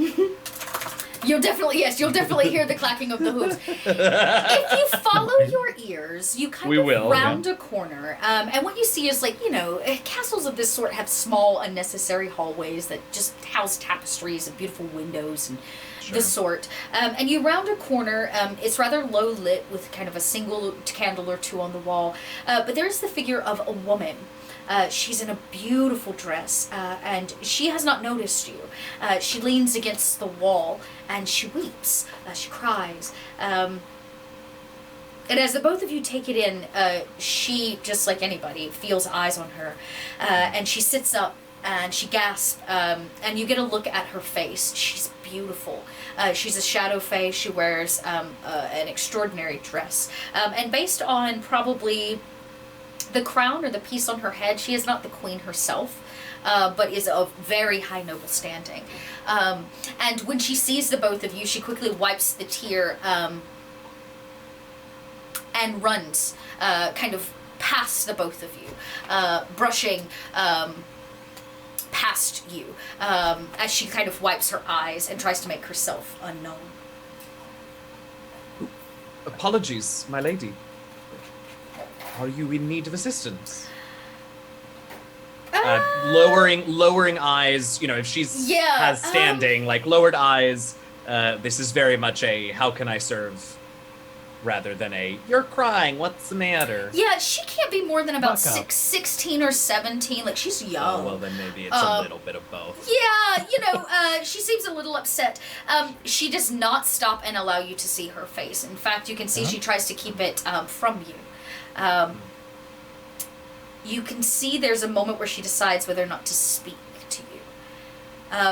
But you do hear her voice say, "No. Thank you, though. I must go." And she kind of, she kind of turns the corner, and you catch the end of her gown and the veil that she wears as it whisks past you. She does cut eyes to you, Theoden. She makes eye contact as she rounds the corner and then quickly darts away once again.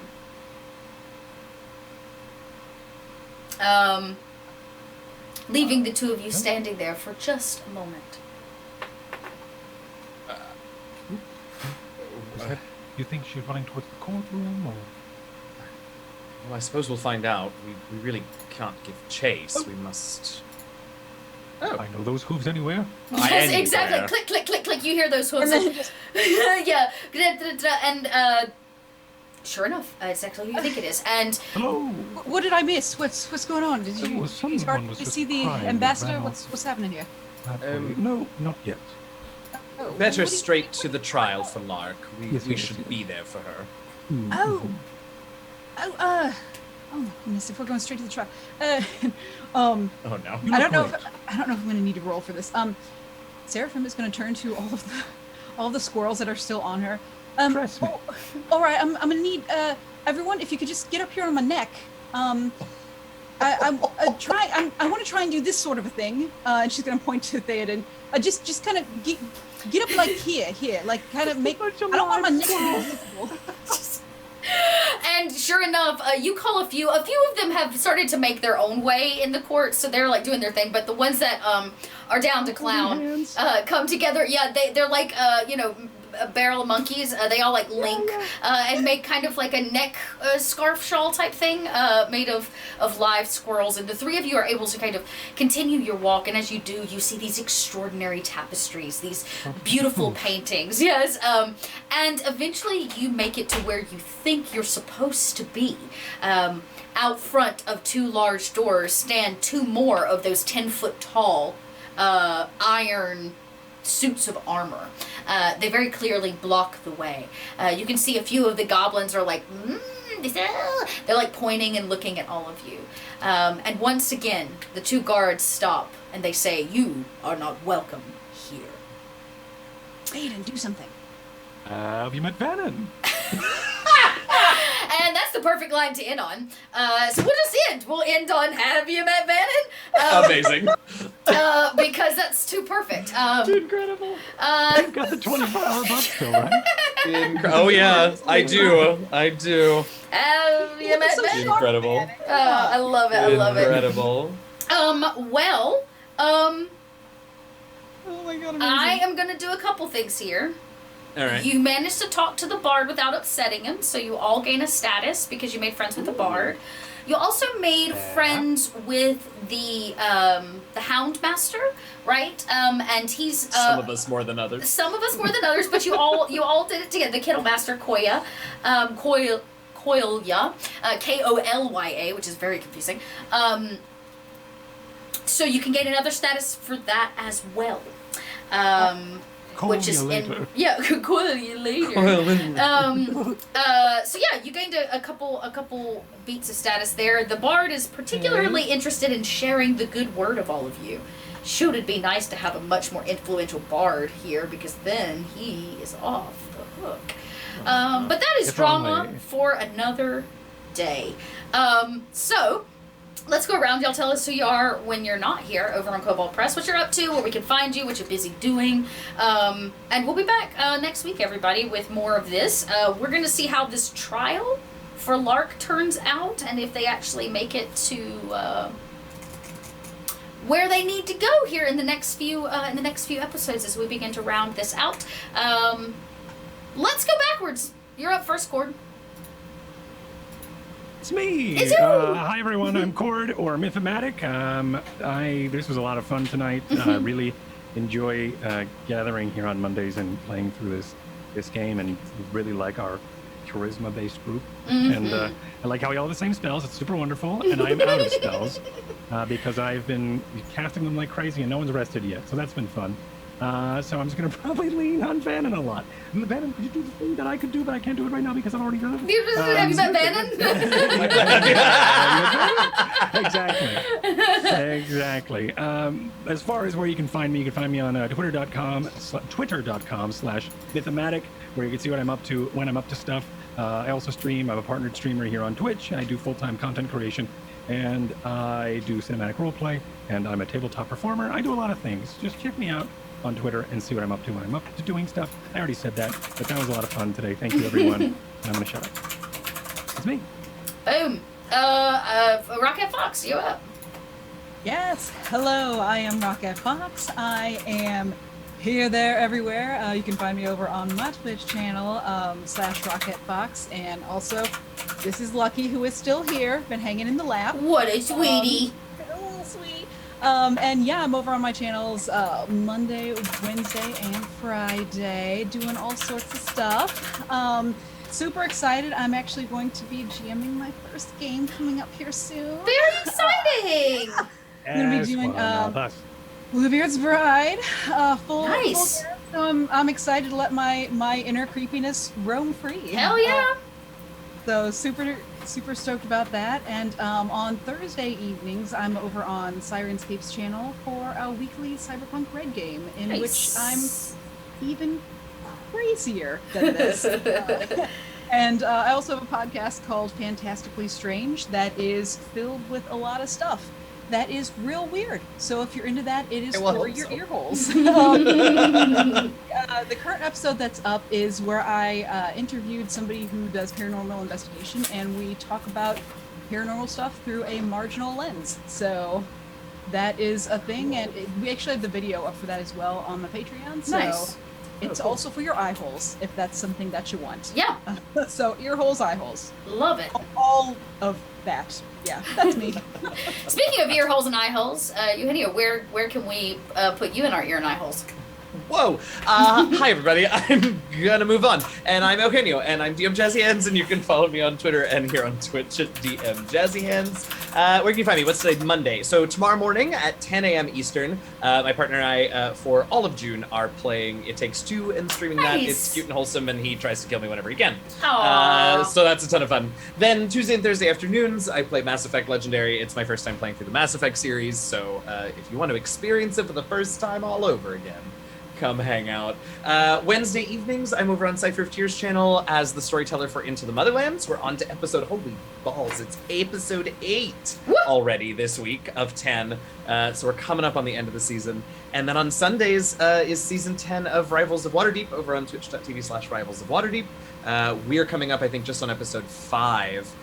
In our race towards episode 100 for the Rivals. I've just been there 2 seasons, but our original folks will be hitting episode 100 at the end of this season. So that's where you can find me. And also, if you just want earhole stuff, I do have a D&D podcast that drops new episodes every Wednesday. It's called The Last Refuge. Lots of backlog if you're looking for something to have tons of to listen to. But you can find us wherever podcasts are found. All right. Well, y'all know what I'm all about. I'm Dot. I am your resident Kobold Press Twitch producer. And when I'm not here, I'm also making things for your ears and eye holes all over the internet. So go check it out. Right now, my big project is my podcast called not North by Northwest. That's the other podcast called Stitch of Fate. That's my VTM podcast. You should check it out. We won some awards. It's pretty cool. And yeah, when I'm not there, I'm here. So make sure you're back. Hey, y'all, guess what? Tomorrow night, brand new show. Right here on Kobold Press. Right. Oh, yeah. Scarlet Citadel launches tomorrow night. We've got V Muse at the helm. And if you liked my quirky little Darrow character, I built a Darrow character for this game, which is our resident medic.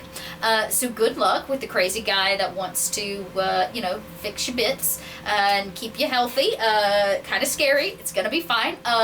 He rides a donkey. Actually, technically, it's a cave goat, is what it is, because it's Kobold Press. It's a cave goat. His parents tried to feed him to a cave goat as a baby, and he saw the void inside the mouth of the cave goat, and now he's crazy nuts. So, just come out and see that in all its glory. It should be a lot of fun. So tomorrow night, same Kobold time, same Kobold channel, right here, 7 o'clock Eastern. 7 o'clock Eastern. Yeah, correct. I know time. And that would be 4 p.m. Pacific. And then on Wednesdays, we're back for Kobold Chats. Last week, I got to sit down with the infamous Wolfgang himself, and he actually talked lore about the Shadow Realm. So if you want to know more about this, like setting, without giving too much away, because we got some things that are cooking over on the Kobold Press, like kitchen, so I can't talk about those, but he does. He talks a little bit about the Strauss family, about the Queen, Strastra, and kind of how things got to the way they are, and what really like prompts this campaign. So you can check that out. That will be over on our YouTube, where you can also find the backlog of this, along with all of our other actual plays.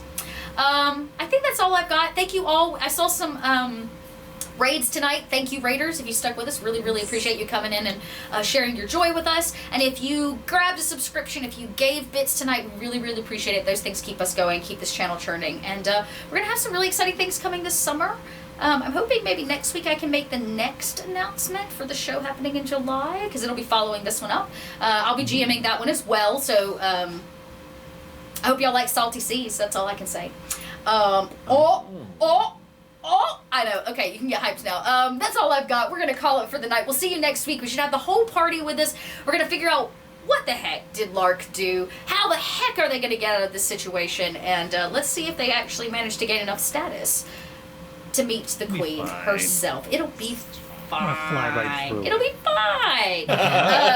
So until next week, everybody, don't do anything a kobold wouldn't do.